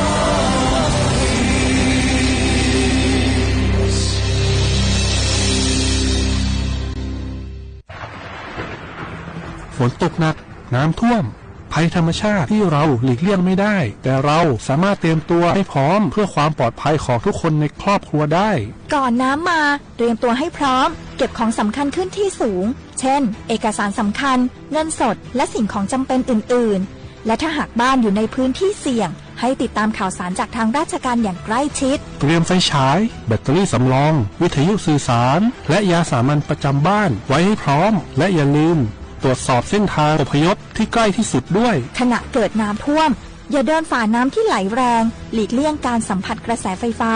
และหากต้องอพยพให้ปฏิบัติตามคำแนะนำของเจ้าหน้าที่อย่างเคร่งครัดเมื่อภัยผ่านพ้นตรวจสอบความเสียหายของบ้านและทำความสะอาดเพื่อป้องกันโรคที่มากับน้ำท่วมเตรียมตัวให้พร้อมก่อนภัยมาถึงเราจึงจะปลอดภัยด้วยความปรารถนาดีจากสำนักงานประชาสัมพันธ์ที่ 3 กรมประชาสัมพันธ์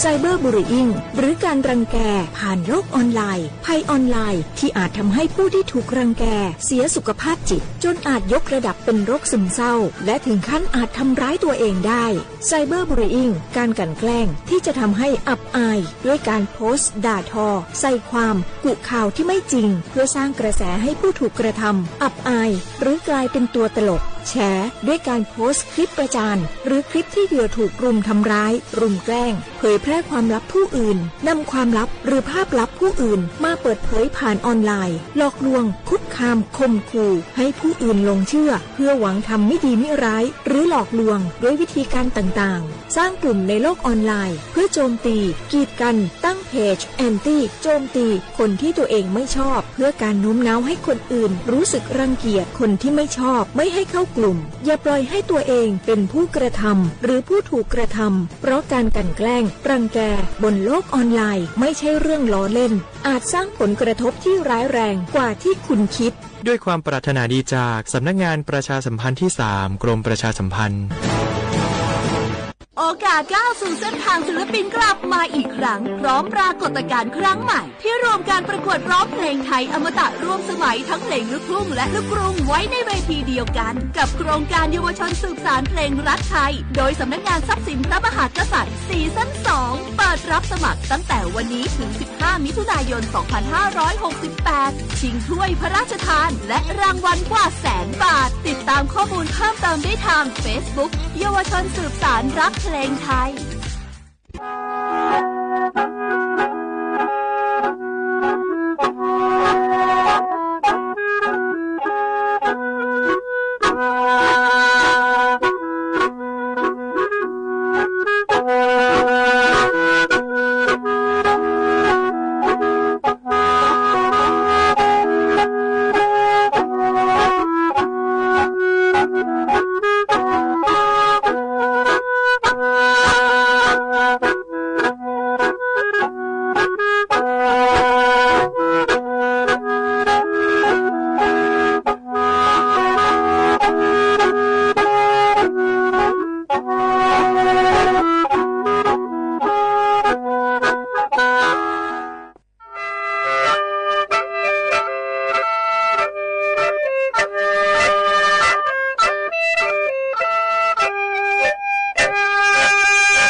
我呀不，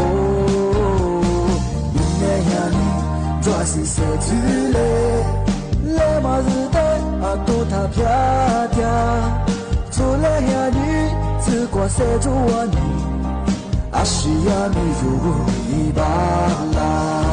不傻逼和你就是你，心里装满你。马祖国，马家马塔伊，路边马祖的赛耶，乌萨米路就是你，心里装满你路伊嘞，世界马祖国，家马你耶，路伊路萨你放哦。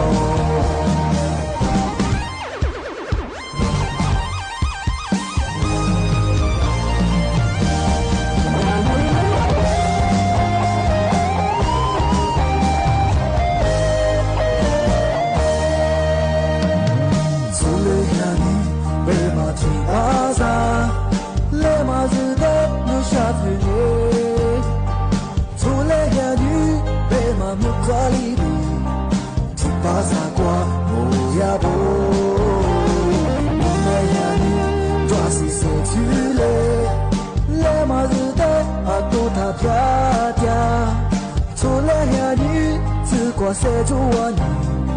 阿西呀米如一把啦，乌萨对和你就是你，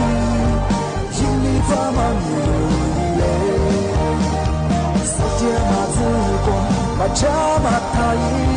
路边马祖里赛耶，乌萨米如就是你，心里装满你如泪。马祖国，家马你耶，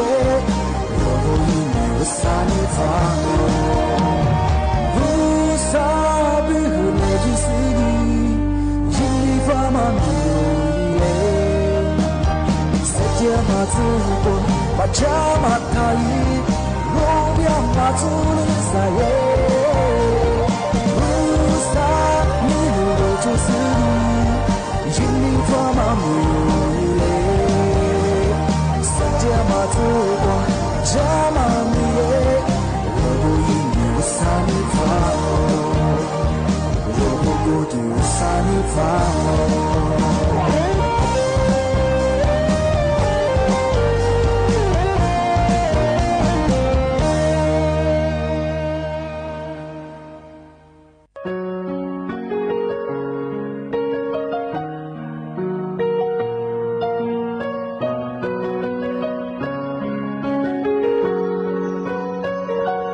Madad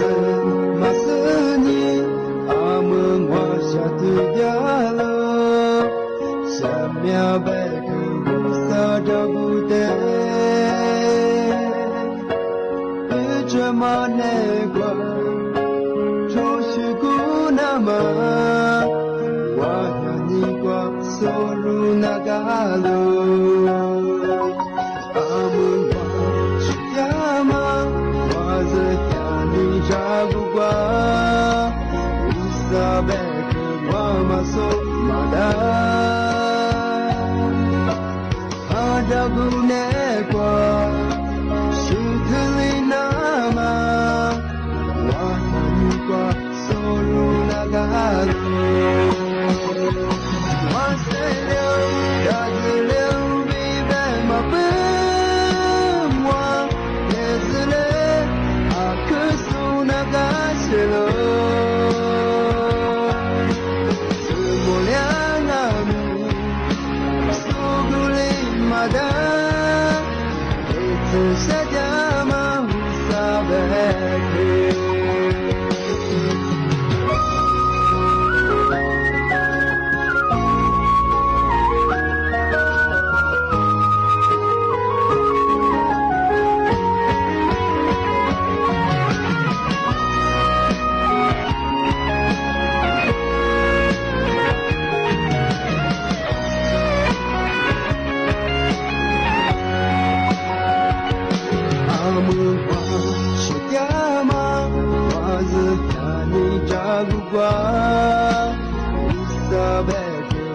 maso mada agagune kwa shitulina ma wahani kwa solu nagalo waselio yazilio bibe mabe mwa yezile akusu nagasilo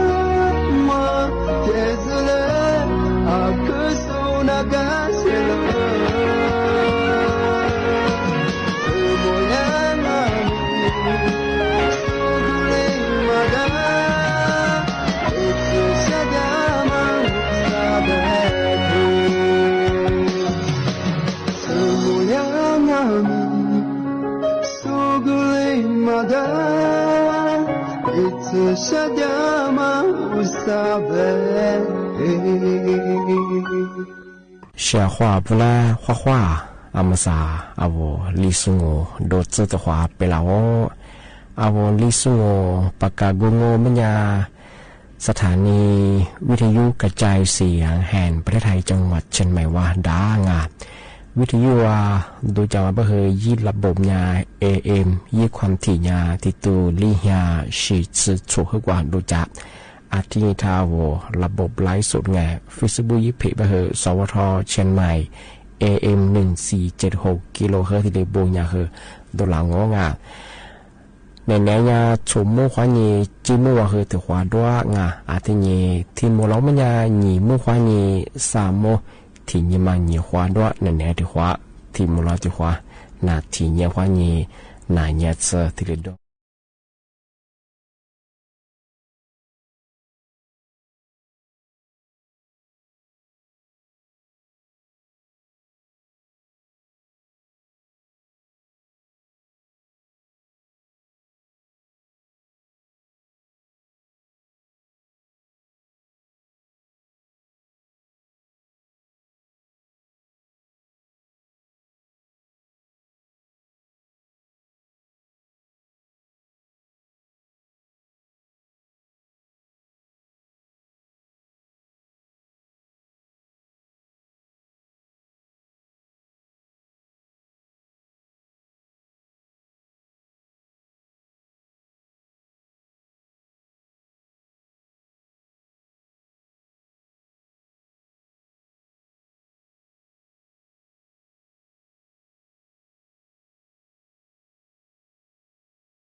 小伙我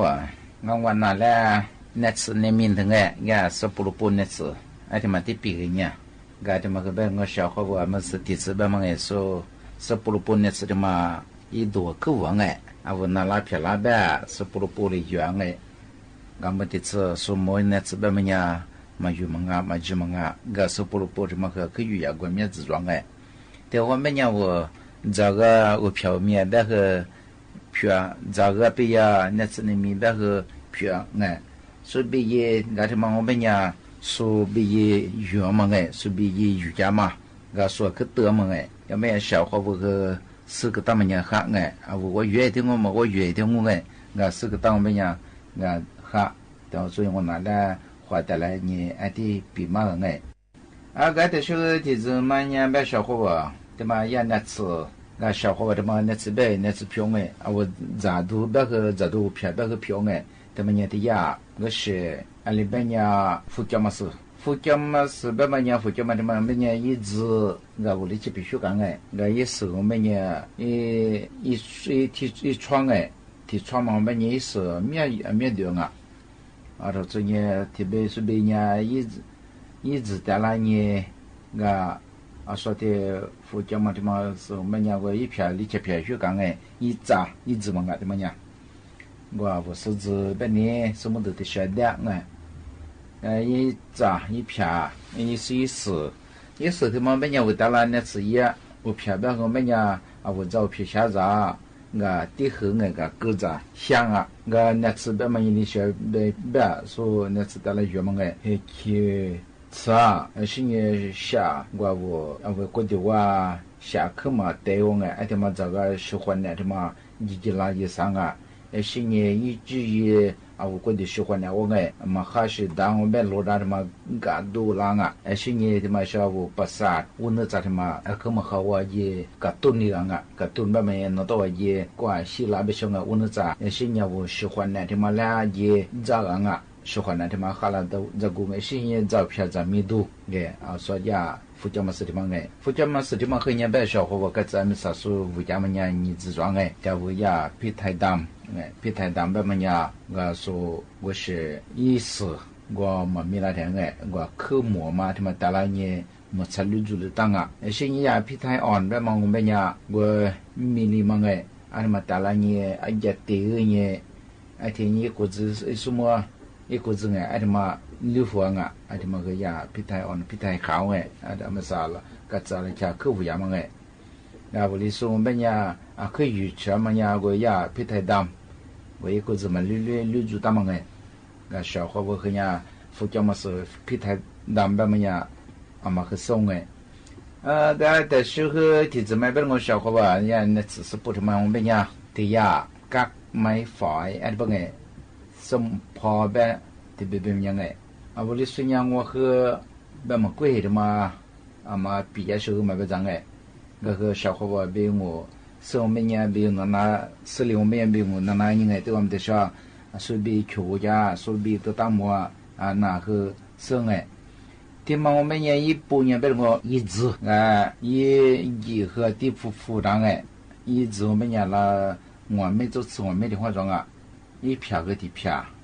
可以做啊，那去年的话没说是这年的，是这半年的别么呀，一票一举办一起去那个，他们么呀，我一做一了搞个片的样啊，票不多的票的哎，一票别么个样哎，的去的干啊，的呀，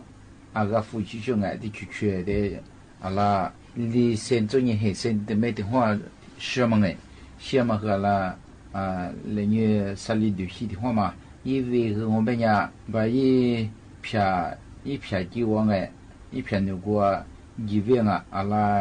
二位、二位，个他们个别么那个，这边呀二位这个高面呀，二位是做，个说你等于那次得了月半么的小鱼呀，他们呀属于一股子得了月啊，一股子他们呀，我一拿包装哎。我过去过米我吃安尼的，也打了年哎，一个嘛打了年命啊，是的别别么呀，多个我命哎，这呀，那么难，这边嘛是的别嘛么呀，加多少种，我很喜欢哎，这一时因么是我们呀，第呀，还有我们班哎，而且嘛来加个年，第年我是。一股子个嘛是多呢，他呀打工呐，是你呀皮太香，说副这么是呢进来，是呀巴拉皮，他妈一扎，打来你说日不得多啊，他妈我们呀个下注日学了，个说的边个，他妈和人那次，说个是，里边呀个买饭送跑边么个，他妈的小我边呀小伙伴，ผัดหนอกผักแว่นเอาลิสุญญาวันที่ใครยังแบบกูยาละปะหมูอะไรบ้างไงสุบีญาผักหนอกอะไรบ้างไงผักหนอกที่มังงเป็นญากาไม่ชาวะหมูละปะหมูว่าแต่ว่าเป็นญาลูกค้ามันก็ร้องกาเมียญายาที่พลัดเชื่อว่ากูชอบที่อยู่ที่ข้างไงที่จะมาเป็นกูไม่ชาละตัวว่าที่จะนี่ว่าไงที่ชัวไม่ชาที่พลัดเชื่อที่ชัวอยู่จัง一片边么个边个一扎样哎没瞧啊，一只了到我别个到一斤牛哎，一片个为这一牛啊多啊，一片个那另外片，那个的是干哎，一片那个是呢。一片个人边个阿拉落来哎，你是呢后边我是哎，一片那个边阿拉提出是个后面边提出西装啊，是呢你为边么个人边一穿。是呢，我一片你个早哎，一起去多啊，阿拉啥里微啊，对嘛我本呀，一微个人边我个也安那去，俺说那次月嘛我本呀小伙伴说也怕闹怕问的嘛我本呀一片日的啦哎，我拿出一那包本来是边嘛哎，我哈里嘛姑妈的嘛来一边啊，是你的我们呀个呀都日六个他的嘛个等于说一直的嘛哎，阿拉的就是带来人做吃个人哎，的的和人的你边的人们呢，哈里啥是你凉也是你的这边呀。我我过度了都哎，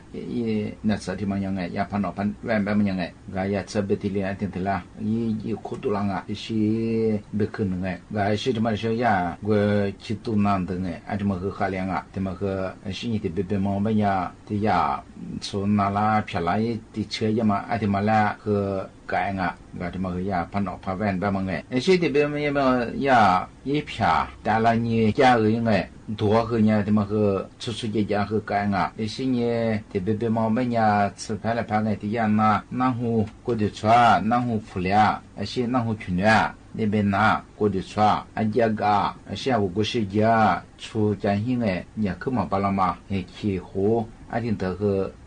都改特别忙哎，这么个说的也怕闹怕问吧么哎，小伙这么个是播出那次哎。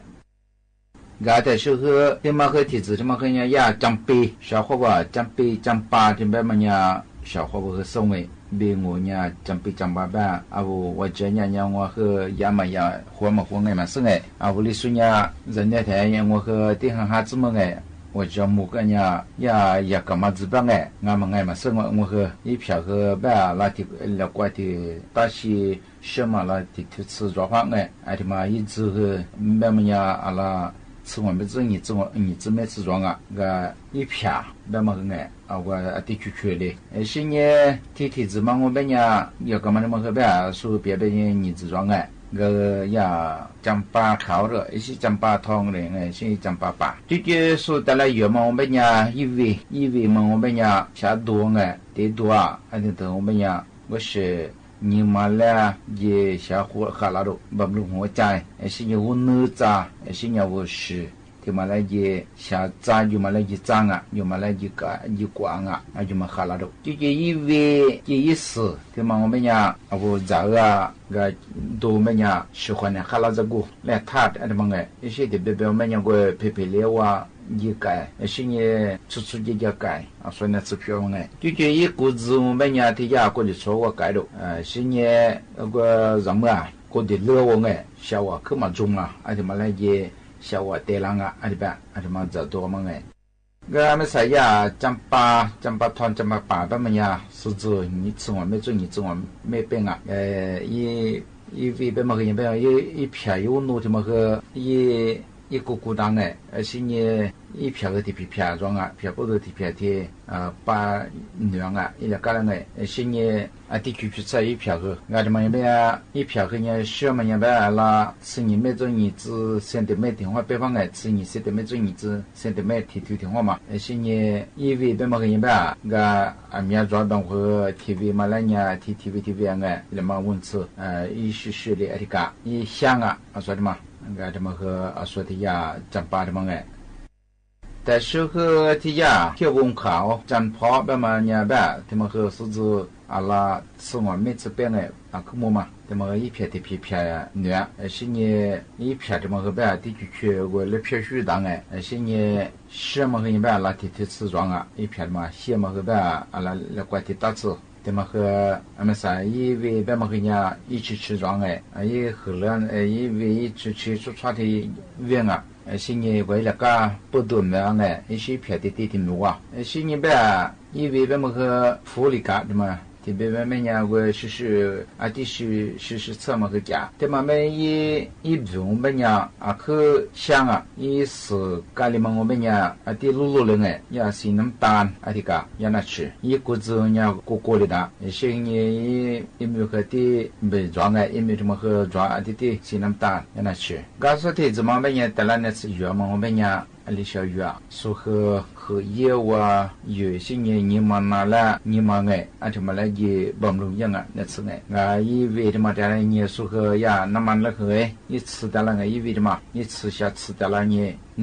我和业务啊，是你的表妹呀，你们去啊，是你喜欢那么哈，是你陪你家人。那过去出一家的，过世界听课了的嘛下，是呢，我的呀那去多的呀，过了家挺的话约了，那什么那是票嘛哎，但是个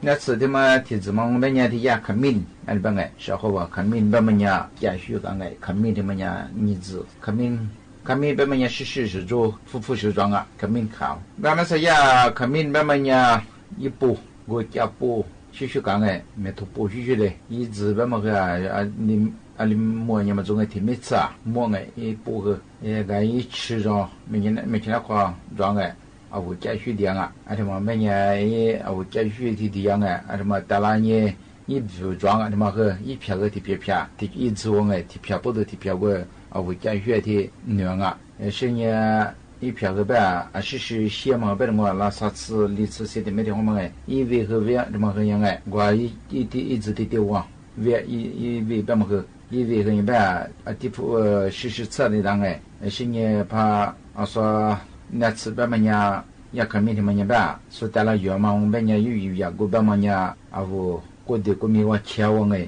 这嘛没，我设备一合下哎，这呢我要啊出多少装啊，对吗？些呢我一吃一直带了呢我家来哎，我们是的后呀，么是呢我查印查票的么带了呢没哎，是那么那个一次的么带了呢下面对，是呢的么的时候我一吃带了呢咱们装啊，我还去吃啊，去一下装，么是呢我个泡啊一那包装。看明天嘛，打拉你阿拉，你像我吃没干的话嘛，听你的咋？听你嘛梨花子哎，听人家会打字条哎，没你怎么着的？听我们家个喝凉啊，啥的办哎，俺这么个办小伙伴那吃着过哎，是不着过，俺那边嘛但是个提子装小伙伴，嘎拉不别么呀，因为是讲哎，那些也那是测试个讲啊，你偏的偏装。你偏个什么了？我现在没别呢，还是的没地方变哎，什么没来过去自装，干了不的么人一直啊，是我没自装啊。人家说带了没呢，一直不想哎，一花一直的嘛。人家说呀，家个人哎，一不想啊，干了不的嘛。这个呢个是那次家。这么答应哎，啊我木苦噶没黑噶还去吃啊安尼那个一直他妈在加多嘛是因为呀那次呀忙他妈带来你加个你天你没女手上啊我过的过米我哎没点点个豆啊的说啊是你的话没去多点的说那个家的说没说他妈和你的光啊kalau butuh mangai. Tak sekeber ngor syakwa ya katong la ada bang katong la namanya ngor ke masenga beli sunya ali banga. Katong la ba ati di mamanya tibe menya nang tak ba mat tak ke ba mat tak ba se jong ti mango ba nya yi za yi hua ge de dang yi pia ba mangnya ti pia bu do ti pia ti nu yang yi pia ge yi le ga wang yi za la阿拉西毛本呀，离身的没办法，这的没那个，小毛本呀出，没那黑身的没的话，上啊，因为我们呀那么个一起吃饭啊，是呢为了个一片的掉边那个，还是小饭啊，因为的嘛一起啦，一些也是家里嘛我们呀个说那些那是大来年个月边么呀，啊不，出一家多了，是呢呀开嘛了脸他妈了改。是你很喜欢那个，是也没看那个，但是和我喜欢的哈拉东啊，就给嘛是这么我们呀，我这个这面看那哇，喜欢的我是花哇看那嘛，是个呀阿妈怕个了嘛还得说改啊，是呢这个一适应差一次我们知道嘛我们呀，我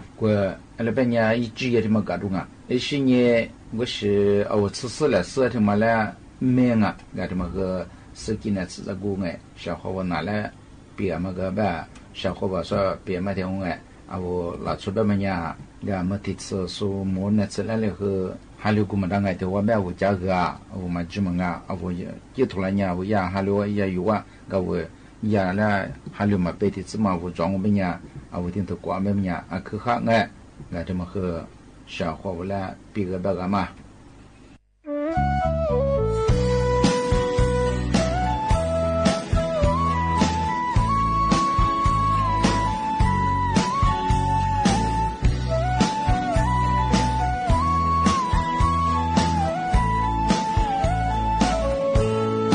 你把烛光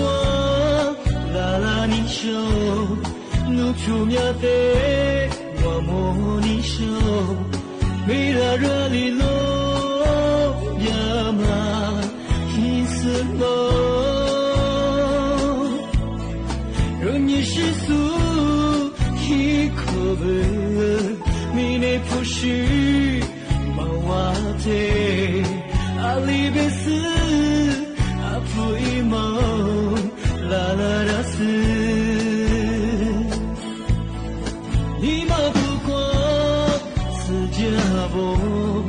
努比起我家你手，举起苦瓜，拉拉马瓦尼，努汤努恩，米尼普须，库鲁马特，我希斯么，我的兰哦，爸爸乌萨德，我口是你。我就讲。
作家。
เ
ที่นี่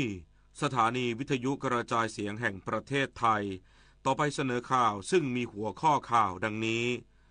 สภาความมั่นคงแห่งชาติมีมติคุมเข้มมาตรการชายแดนไทยกัมพูชาอย่างต่อเนื่องควบคู่การยกระดับการปราบปรามอาชญากรรมข้ามชาติหน่วยงานที่เกี่ยวข้องพร้อมดูแลการชุมนุมที่อนุสาวรีย์ชัยสมรภูมิวันนี้และขอให้ประชาชนหลีกเลี่ยงเส้นทางโดยรอบทางการอินเดียเรียกร้องให้รัฐบาลจีนร่วมหาแนวทางแก้ไขปัญหาข้อพิพาทชายแดนระหว่างสองประเทศเป็นการถาวรนักกอล์ฟสาวทีมชาติไทยคว้าแชมป์ประเภททีมจากการแข่งขันกอล์ฟเยาวชนเวิลด์คัพที่ประเทศญี่ปุ่นต่อไปเป็นรายละเอียดของข่าว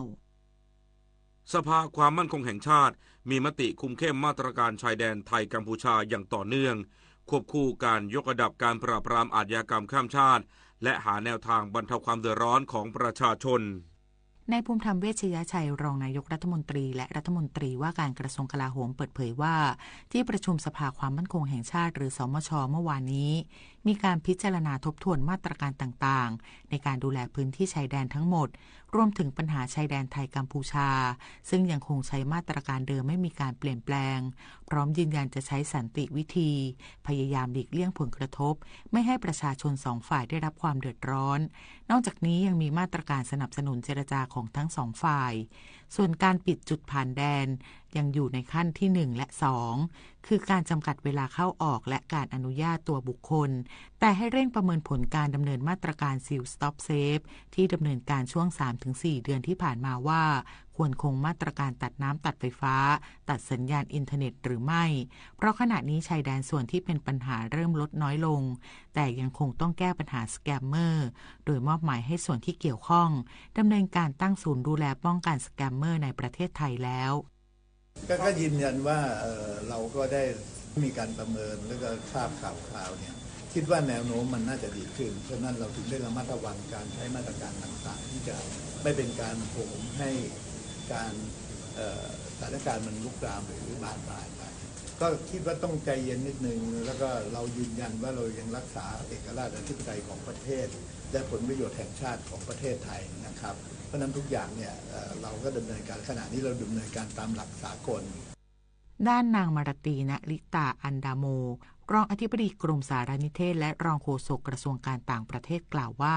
ที่ประชุมศูนย์เฉพาะกิจบริหารสถานการณ์บริเวณชายแดนไทยกัมพูชาหรือสบทก.ได้หารือถึงภารกิจการปราบปรามอาชญากรรมข้ามชาติตามรายงานของสำนักงานว่าด้วยยาเสพติดและอาชญากรรมแห่งสหประชาชาติและองค์กรนิรโทษกรรมสากลที่ชี้ว่ากัมพูชาเป็นหนึ่งในที่ตั้งสำคัญของขบวนการหลอกลวงทางออนไลน์รัฐบาลไทยจึงจำเป็นต้องยกระดับมาตรการปราบปรามอาชญากรรมข้ามชาติซึ่งมาตรการสำคัญคือการเพิ่มความเข้มข้นของการควบคุมจุดผ่านแดนโดยกระทรวงการต่างประเทศได้ออกแถลงการเกี่ยวกับเรื่องนี้เพื่อเรียกร้องให้ประชาคมระหว่างประเทศร่วมมือกับไทยเพื่อแก้ปัญหานี้ต่อไป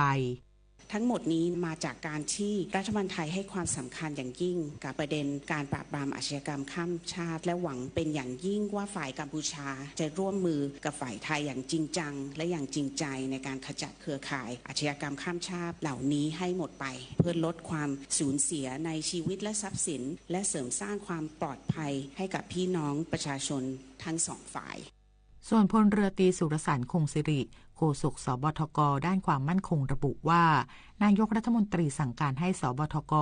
กำหนดมาตรการผ่อนปรนเรื่องการนำเข้าแรงงานตามฤดูกาลหรือแรงงานตามมาตรา 64 และการผ่านเข้าออกของยานพาหนะขนส่งสินค้าข้ามแดนเพื่อบรรเทาความเดือดร้อนของประชาชนในพื้นที่ทั้งกลุ่มเกษตรกรผู้ค้ารายย่อยและผู้นำเข้าส่งออกหรือผู้ประกอบการไทยในกัมพูชาโดยให้เร่งระบายสินค้าตกค้างเพิ่มช่องทางจำหน่ายสินค้าและสนับสนุนการจัดหาช่องทางขนส่งสินค้าใหม่ผลิตนาฏขวัญแสนสุขรายงานคณะกรรมการส่งเสริมวิสาหกิจขนาดกลางและขนาดย่อมออกมาตรการส่งเสริม SME 3 ด้านเน้นการสร้างรายได้ขยายโอกาสและเสริมแกร่ง SME ไทย นายประเสริฐจันทระรงทองรองนายกรัฐมนตรีและรัฐมนตรีว่าการกระทรวงดิจิทัลเพื่อเศรษฐกิจและสังคมเปิดเผยว่าที่ประชุมคณะกรรมการส่งเสริมวิสาหกิจขนาดกลางและขนาดย่อมหรือสสวมีมาตรการส่งเสริม SME 3 ด้านหลักคือสร้างรายได้ขยายโอกาสและเสริมแกร่งโดยการสร้างรายได้ให้สสวร่วมกับไปรษณีย์ไทยพัฒนาแพลตฟอร์มอีคอมเมิร์ซของไทยเพื่อเป็นช่องทางหลักที่ผู้ประกอบการจะใช้ในการนำสินค้าไปสู่ผู้บริโภคช่วยลดค่าใช้จ่ายและอุปสรรคทางการค้าจากการนำสินค้าไปขายผ่านแพลตฟอร์มอีคอมเมิร์ซอื่นด้านการขยายโอกาสเป็นการส่งเสริม SME เข้าถึงตลาดจัดซื้อจัดจ้างของภาครัฐสร้างโอกาสมากกว่า 750,000 ล้านบาทและการเสริมความแกร่งด้วยวงเงิน 2,700 ล้านบาทด้วยการปล่อยเงินกู้ดอกเบี้ยต่ำ1%ระยะเวลาผ่อนชำระเงินต้นสูงสุด1ปีระยะเวลาผ่อนชำระสูงสุด5ปีซึ่งจะเป็นโอกาสให้ SME ได้มีการปรับตัวและธุรกิจสามารถที่จะดำเนินต่อไปได้โดยแบ่งเป็น3กลุ่มเป้าหมายหลักคือกลุ่ม Transformation Fund ที่ต้องการพัฒนารูปแบบธุรกิจให้ทันสมัยและมีการนำเทคโนโลยีดิจิทัลหรือนวัตกรรมใหม่เข้าไปช่วยกลุ่ม Enhancement Fund เป็นกลุ่ม SME ที่มีศักยภาพเช่นกลุ่มที่เกี่ยวกับธุรกิจสิ่งแวดล้อมธุรกิจเกษตรสมัยใหม่ธุรกิจดิจิทัลธุรกิจสุขภาพธุรกิจสร้างสรรค์หุ่นยนต์อัจฉริยะและกลุ่มธุรกิจท่องเที่ยวและเกี่ยวเนื่องเพื่อเสริมสภาพคล่องในการที่จะดำเนินธุรกิจต่อไป SME เราได้มีมาตรการสร้างรายได้จะช่วยธุรกิจ SME ในการเข้าถึงแพลตฟอร์มแล้วก็ลดค่าใช้จ่ายเดิมซึ่งเดิมก็เสีย 30% เวลาไปใช้บริการแพลตฟอร์มอื่นนอกจากนั้นเราได้ประสานกับไปรษณีย์ในเรื่องของการขนส่งก็ดีการกระจายสินค้าก็ดีเรื่องที่2ก็คือขยายโอกาส SME เนี่ยที่ไปประมูลงานภาครัฐจะได้แต้มต่อ 10% ยิ่งถ้าเป็นสินค้าบริการที่ผลิตในประเทศได้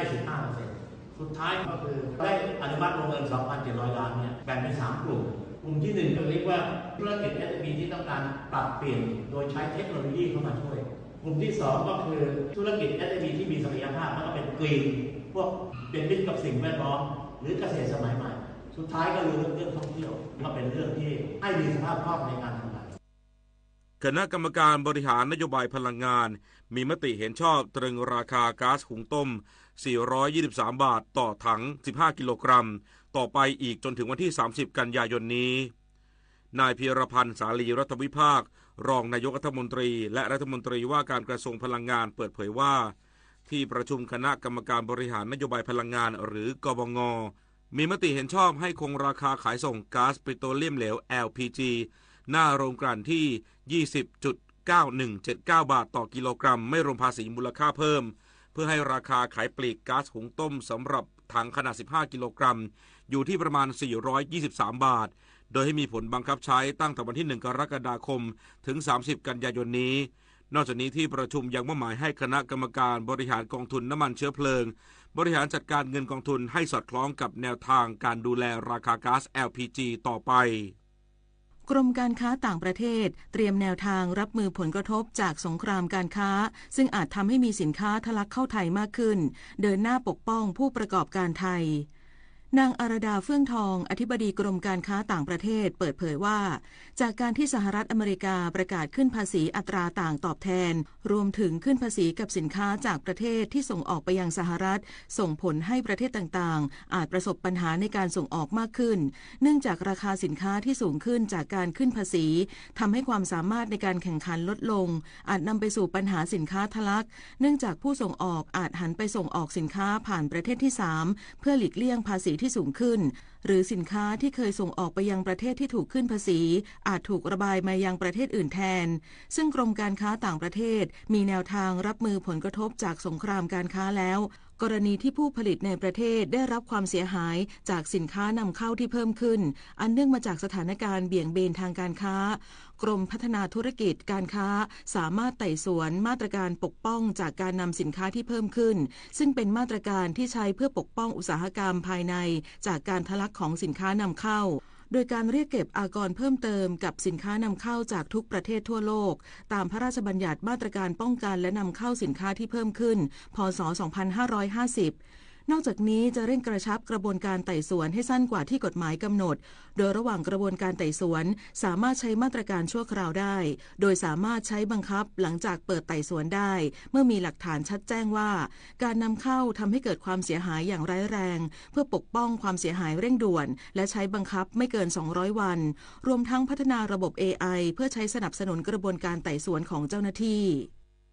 หน่วยงานที่เกี่ยวข้องพร้อมดูแลการชุมนุมที่อนุสาวรีย์ชัยสมรภูมิวันนี้และขอให้ประชาชนหลีกเลี่ยงเส้นทางโดยรอบพลตำรวจโทอาชยนต์ ไกรทองโฆษกสำนักงานตำรวจแห่งชาติเปิดเผยว่าผู้บัญชาการตำรวจแห่งชาติมอบหมายให้กองบัญชาการตำรวจนครบาลเป็นหน่วยงานหลักในการดูแลความสงบเรียบร้อยการจัดกิจกรรมชุมนุมที่อนุสาวรีย์ชัยสมรภูมิในวันนี้ซึ่งผู้จัดการชุมนุมได้แจ้งขอใช้เวลาทำกิจกรรมเพียง1วันและไม่มีการพักค้างคืนโดยตำรวจได้พูดคุยทำความเข้าใจกับกลุ่มผู้ชุมนุมเกี่ยวกับการใช้สิทธิเสรีภาพภายใต้กรอบของกฎหมายพร้อมขอความร่วมมือกลุ่มผู้ชุมนุมไม่นำวัตถุผิดกฎหมายสิ่งต้องห้ามของมึนเมาเข้าไปในที่ชุมนุมรวมทั้งขอให้ทุกฝ่ายที่เกี่ยวข้องช่วยกันเป็นหูเป็นตาหากพบว่ามีผู้ตั้งใจมาก่อกวนสร้างความไม่สงบสามารถแจ้งเจ้าหน้าที่ได้ตลอดเวลาอยากจะขอให้ทางฝั่งของผู้ชุมนุมนะครับแล้วก็ทางตำรวจหรือผู้ที่เกี่ยวข้องประชาชนต่างๆเนี่ยได้ช่วยเป็นหูเป็นตา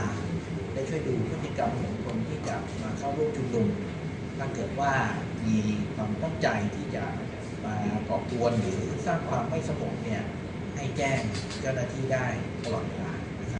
ด้านนายชัชชาติ สิทธิพันธ์ผู้ว่าราชการกรุงเทพมหานครกล่าวว่าได้สั่งการให้จัดตั้งศูนย์บัญชาการเหตุการณ์ณสำนักงานเขตราชเทวีโดยเชื่อมต่อสัญญาณกล้องวงจรปิดทุกจุดทั้งของภาครัฐและเอกชนรวมถึงโดรนเพื่อเฝ้าระวังสถานการณ์อย่างรอบด้านส่วนในพื้นที่ชุมนุมให้จัดเจ้าหน้าที่เทศกิจลงพื้นที่อย่างน้อย100นายดูแลจุดข้ามถนนและจุดคัดกรองให้สะดวกปลอดภัยพร้อมจัดระเบียบหาบเร่แผงลอยให้อยู่ด้านนอกพื้นที่ชุมนุมเพื่อป้องกันอันตรายจากอุปกรณ์ประกอบอาหารรวมถึงควบคุมพื้นที่จอดรถจักรยานยนต์ให้พ้นจากพื้นที่เสี่ยงในส่วนของเราคงสนับสนุนในแง่ของเรื่องห้องน้ำเรื่องหน่วยแพทย์ต่างๆเพื่อดูแลประชาชนความปลอดภัยแล้วก็ความสะดวกต่างๆแต่เราคงดูเรื่องความปลอดภัยเป็นหลักแหละส่วนเรื่องการจราจรต่างๆคงต้องให้ตำรวจมาเป็นตัวช่วยเราคงกังวลเรื่องการจราจรนิดนึงแต่ว่าเนื่องจากว่าเป็นวันเสาร์ก็อาจจะไม่ได้มีผลกระทบอะไรมากนักขณะที่กองบัญชาการตำรวจนครบาลแจ้งประชาสัมพันธ์เส้นทางเลี่ยงบริเวณอนุสาวรีย์ชัยสมรภูมิโดยขอความร่วมมือผู้ใช้รถใช้ถนนหลีกเลี่ยงถนนพหลโยธินขาเข้าถนนดินแดงขาเข้าถนนพญาไทขาออกส่วนถนนราชวิถีขาออกปิดการจราจรตั้งแต่แยกตึกชัยเป็นต้นไปโดยสามารถสอบถามเส้นทางได้ทางสายด่วน1197ส่วนโรงพยาบาลโดยรอบอนุสาวรีย์ชัยสมรภูมิทั้งโรงพยาบาลราชวิถีสถาบันสุขภาพเด็กแห่งชาติมหาราชินีหรือโรงพยาบาลเด็กและคณะแพทยศาสตร์โรงพยาบาลรามาธิบดีมหาวิทยาลัยมหิดลออกประกาศแจ้งผู้เข้ารับบริการปรับเวลาคลินิกพิเศษนอกเวลาราชการให้เร็วขึ้นโดยให้บริการเฉพาะครึ่งวันเช้าสัพทวีศรีวิบูลย์รายงานต่อจากนี้ไปขอเชิญรับฟังเสียงจากใจไทยคู่ฟ้ารัฐบาลโดยกรมส่งเสริมและพัฒนาคุณภาพชีวิตคนพิการเปิดโอกาสให้ผู้พิการสามารถกู้ยืมเงินกองทุนส่งเสริมและพัฒนาคุณภาพชีวิตคนพิการโดยไม่มีดอกเบี้ยและผ่อนชำระระยะเวลา5ปีโดยแบ่งเป็น2ประเภทคือ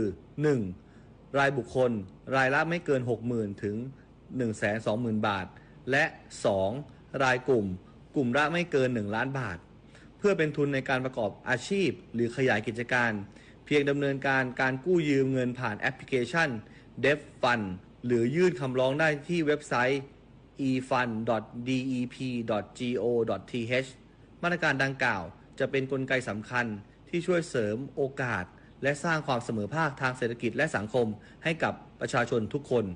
สื่อสารภารกิจรัฐบาลกับผมอนุกูลพฤกษานุศักดิ์รองโฆษกประจำสำนักนายกรัฐมนตรีการปฏิบัติราชการนั้นไม่ว่าจะเป็นงานส่วนใดในตำแหน่งหน้าที่ใดก็ล้วนมีผลต่อชาติบ้านเมืองและประชาชนทั้งสิ้นข้าราชการทุกฝ่ายทุกระดับไม่ว่าจะทำการใดจึงต้องคิดให้ดีให้รอบด้านโดยคำนึงถึงผลที่จะเกิดขึ้นทั้งในระยะสั้นระยะยาวเสียก่อนแล้วปฏิบัติงานทุกอย่างให้ถูกต้องเหมาะสมด้วยสติปัญญาความสามารถและใจที่สุจริตเป็นธรรมพระบรมราโชวาทพระบาทสมเด็จพระเจ้าอยู่หัวเนื่องในวันข้าราชการพลเรือน1 เมษายน 2568 20 ปีแห่งความสำเร็จสู่การสานต่อขอเชิญร่วมเป็นส่วนหนึ่งในการสืบสานพระราชปณิธานพระบาทสมเด็จพระเจ้าอยู่หัวเพื่อทำนุบำรุงพระพุทธศาสนาให้ยั่งยืนในงานสืบสารงานพ่อต่อยอดทุนเล่าเรียนหลวงสำหรับพระสงฆ์ไทย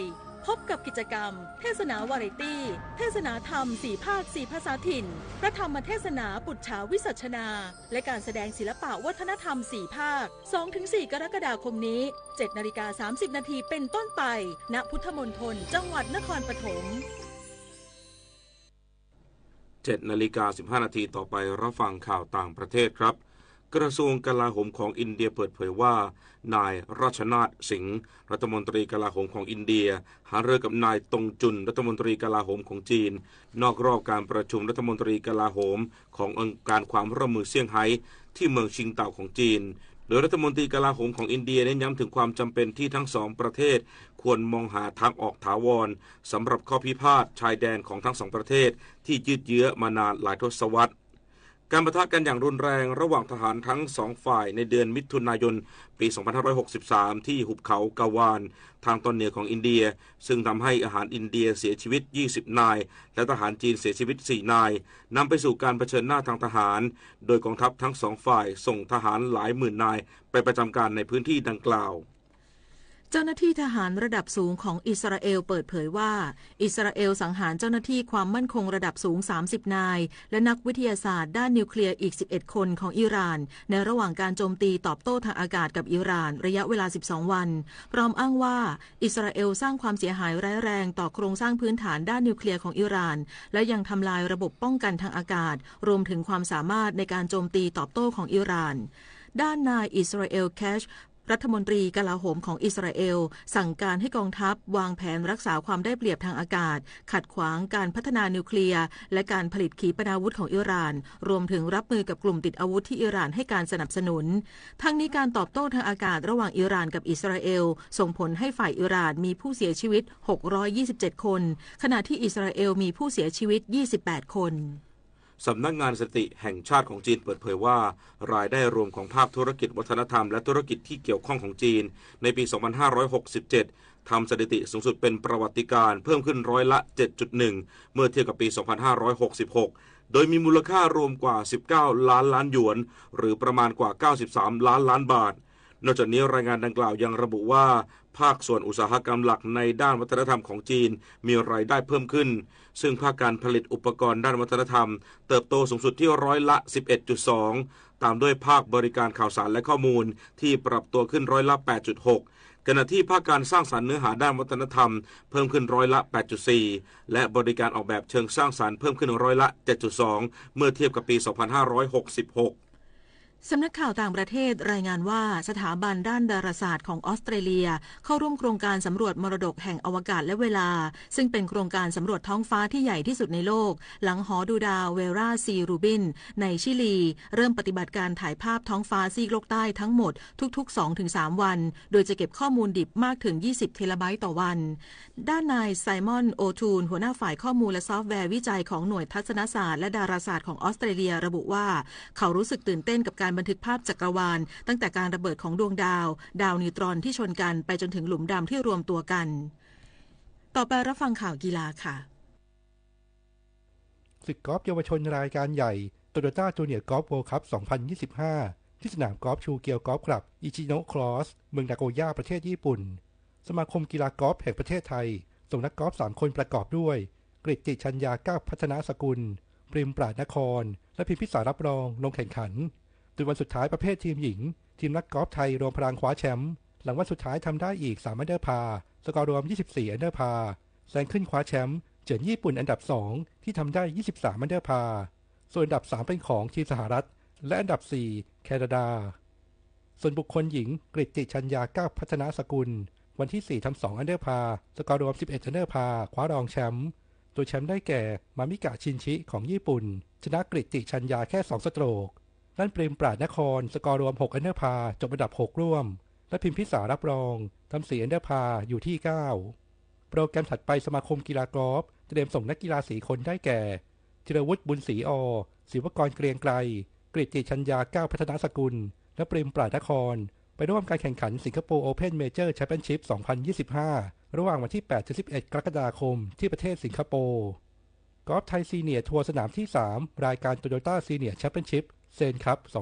2025 ที่สนามรอยัลหัวหินกอล์ฟครอสพา 72 อำเภอหัวหินจังหวัดประจวบคีรีขันธ์ในวันสุดท้ายประหยัดมากแสงโปรวัย 59 ปีผู้นำในรอบที่แล้วจากหัวหินเก็บเพิ่มอีก 6 อันเดอร์พาร์คว้าแชมป์ด้วยสกอร์ 3 วัน 14 อันเดอร์พาร์ 202 ทิ้งห่างคู่แข่ง 2 สโตรกรับถ้วยรางวัลและเงินรางวัล 120,000 บาทและเป็นแชมป์แรกในไทยซีเนียร์ทัวร์ของปีนี้ด้านชาวริตพระราผลโปรจากชลบุรีจบด้วยสกอร์รวม 11 อันเดอร์พาร์คว้าอันดับ 2 ขณะที่ไซมอนเยสจากสกอตแลนด์คว้าอันดับ 3 สกอร์รวม 9 อันเดอร์พาร์ในกฤษดาตันเทิดทิศเลขานุการรัฐมนตรีว่าการกระทรวงการท่องเที่ยวและกีฬาเป็นประธานแถลงข่าวจัดการแข่งขันกีฬาโรงเรียนกีฬาแห่งประเทศไทยครั้งที่ 26 อุบลราชธานีเกมและการจัดการแข่งขัน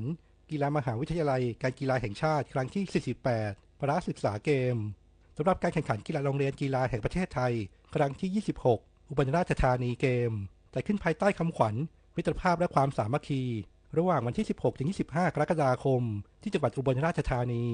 โดยมี 50 โรงเรียนกีฬาเข้าร่วมการแข่งขันโดยเป็นโรงเรียนกีฬาสมาชิกอาเซียน 4 ประเทศ 12 โรงเรียนได้แก่ประเทศสิงคโปร์บรูไนมาเลเซียและอินโดนีเซียมีนักกีฬาและเจ้าหน้าที่เข้าร่วมการแข่งขัน 9,000 คนแข่งขันได้ 16 ชนิดกีฬาส่วนการแข่งขันกีฬามหาวิทยาลัยการกีฬาแห่งชาติครั้งที่ 48 พละศึกษาเกมมีคำขวัญคือมิตรภาพเหนือชัยรวมน้ำใจพละศึกษาเกมแต่ขึ้นระหว่างวันที่ 1-10 กันยายนที่มหาวิทยาลัยการกีฬาแห่งชาติวิทยาเขตสุโขทัยมีนักกีฬาจาก 17 วิทยาเขตเข้าร่วมการแข่งขัน 9,500 คนชิงชัยทั้งหมด 42 ชนิดกีฬาและ 2 กีฬาสาธิตพิจิตร กาญจนกุลรายงานต่อไปรับฟังพยากรณ์อากาศค่ะพยากรณ์อากาศ 24 ชั่วโมงข้างหน้าภาคเหนือและภาคตะวันออกเฉียงเหนือมีฝนตกหนักถึงหนักมากบางพื้นที่ภาคกลางรวมถึงกรุงเทพมหานครและปริมณฑลและภาคตะวันออกมีฝนตกหนักบางแห่งส่วนภาคใต้มีฝนฟ้าคะนองบางพื้นที่ขอให้ประชาชนบริเวณภาคเหนือบริเวณจังหวัดเชียงรายและน่านและภาคตะวันออกเฉียงเหนือระวังอันตรายจากฝนตกหนักและฝนที่ตกสะสมซึ่งอาจทำให้เกิดน้ำท่วมฉับพลันและน้ำป่าไหลหลากโดยเฉพาะพื้นที่ลาดเชิงเขาใกล้ทางน้ำไหลผ่านและพื้นที่ลุ่ม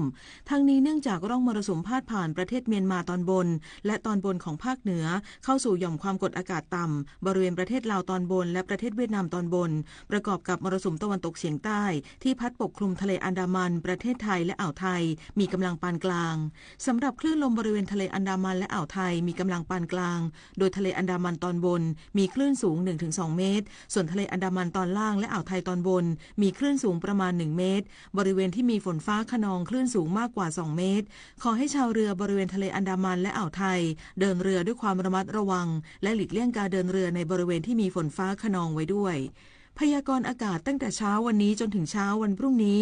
ภาคเหนือมีฝนฟ้าคะนอง70%ของพื้นที่และมีฝนตกหนักถึงหนักมากบางแห่งบริเวณจังหวัดแม่ฮ่องสอนเชียงใหม่เชียงรายพะเยาน่านแพร่อุตรดิตถ์สุโขทัยตากกำแพงเพชรพิจิตรพิษณุโลกและเพชรบูรณ์อุณหภูมิสูงสุด 28-34 องศาเซลเซียสภาคตะวันออกเฉียงเหนือมีฝนฟ้าคะนอง70%ของพื้นที่และมีฝนตกหนักถึงหนักมากบางแห่งบริเวณจังหวัดเลยหนองคายบึงกาฬหนองบัวลำพูอุดรธานีสกลนครนครพนมกาฬสินธุ์มุกดาหารมหาสารคาม101ยโสธรอำนาจเจริญนครราชสีมาบุรีรัมย์สุรินทร์และศรีสะเกษอุณหภูมิสูงสุด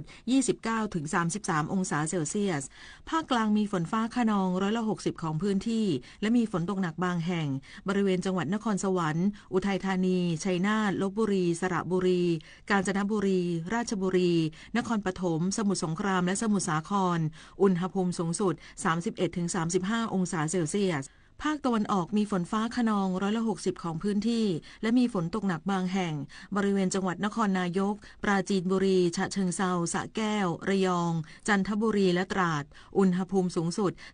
31-34 องศาเซลเซียสลมตะวันตกเฉียงใต้ความเร็ว 15-30 กิโลเมตรต่อชั่วโมงทะเลมีคลื่นสูงประมาณ1 เมตรบริเวณที่มีฝนฟ้าคะนองคลื่นสูงมากกว่า2 เมตรภาคใต้ฝั่งตะวันออกมีฝนฟ้าคะนอง40%ของพื้นที่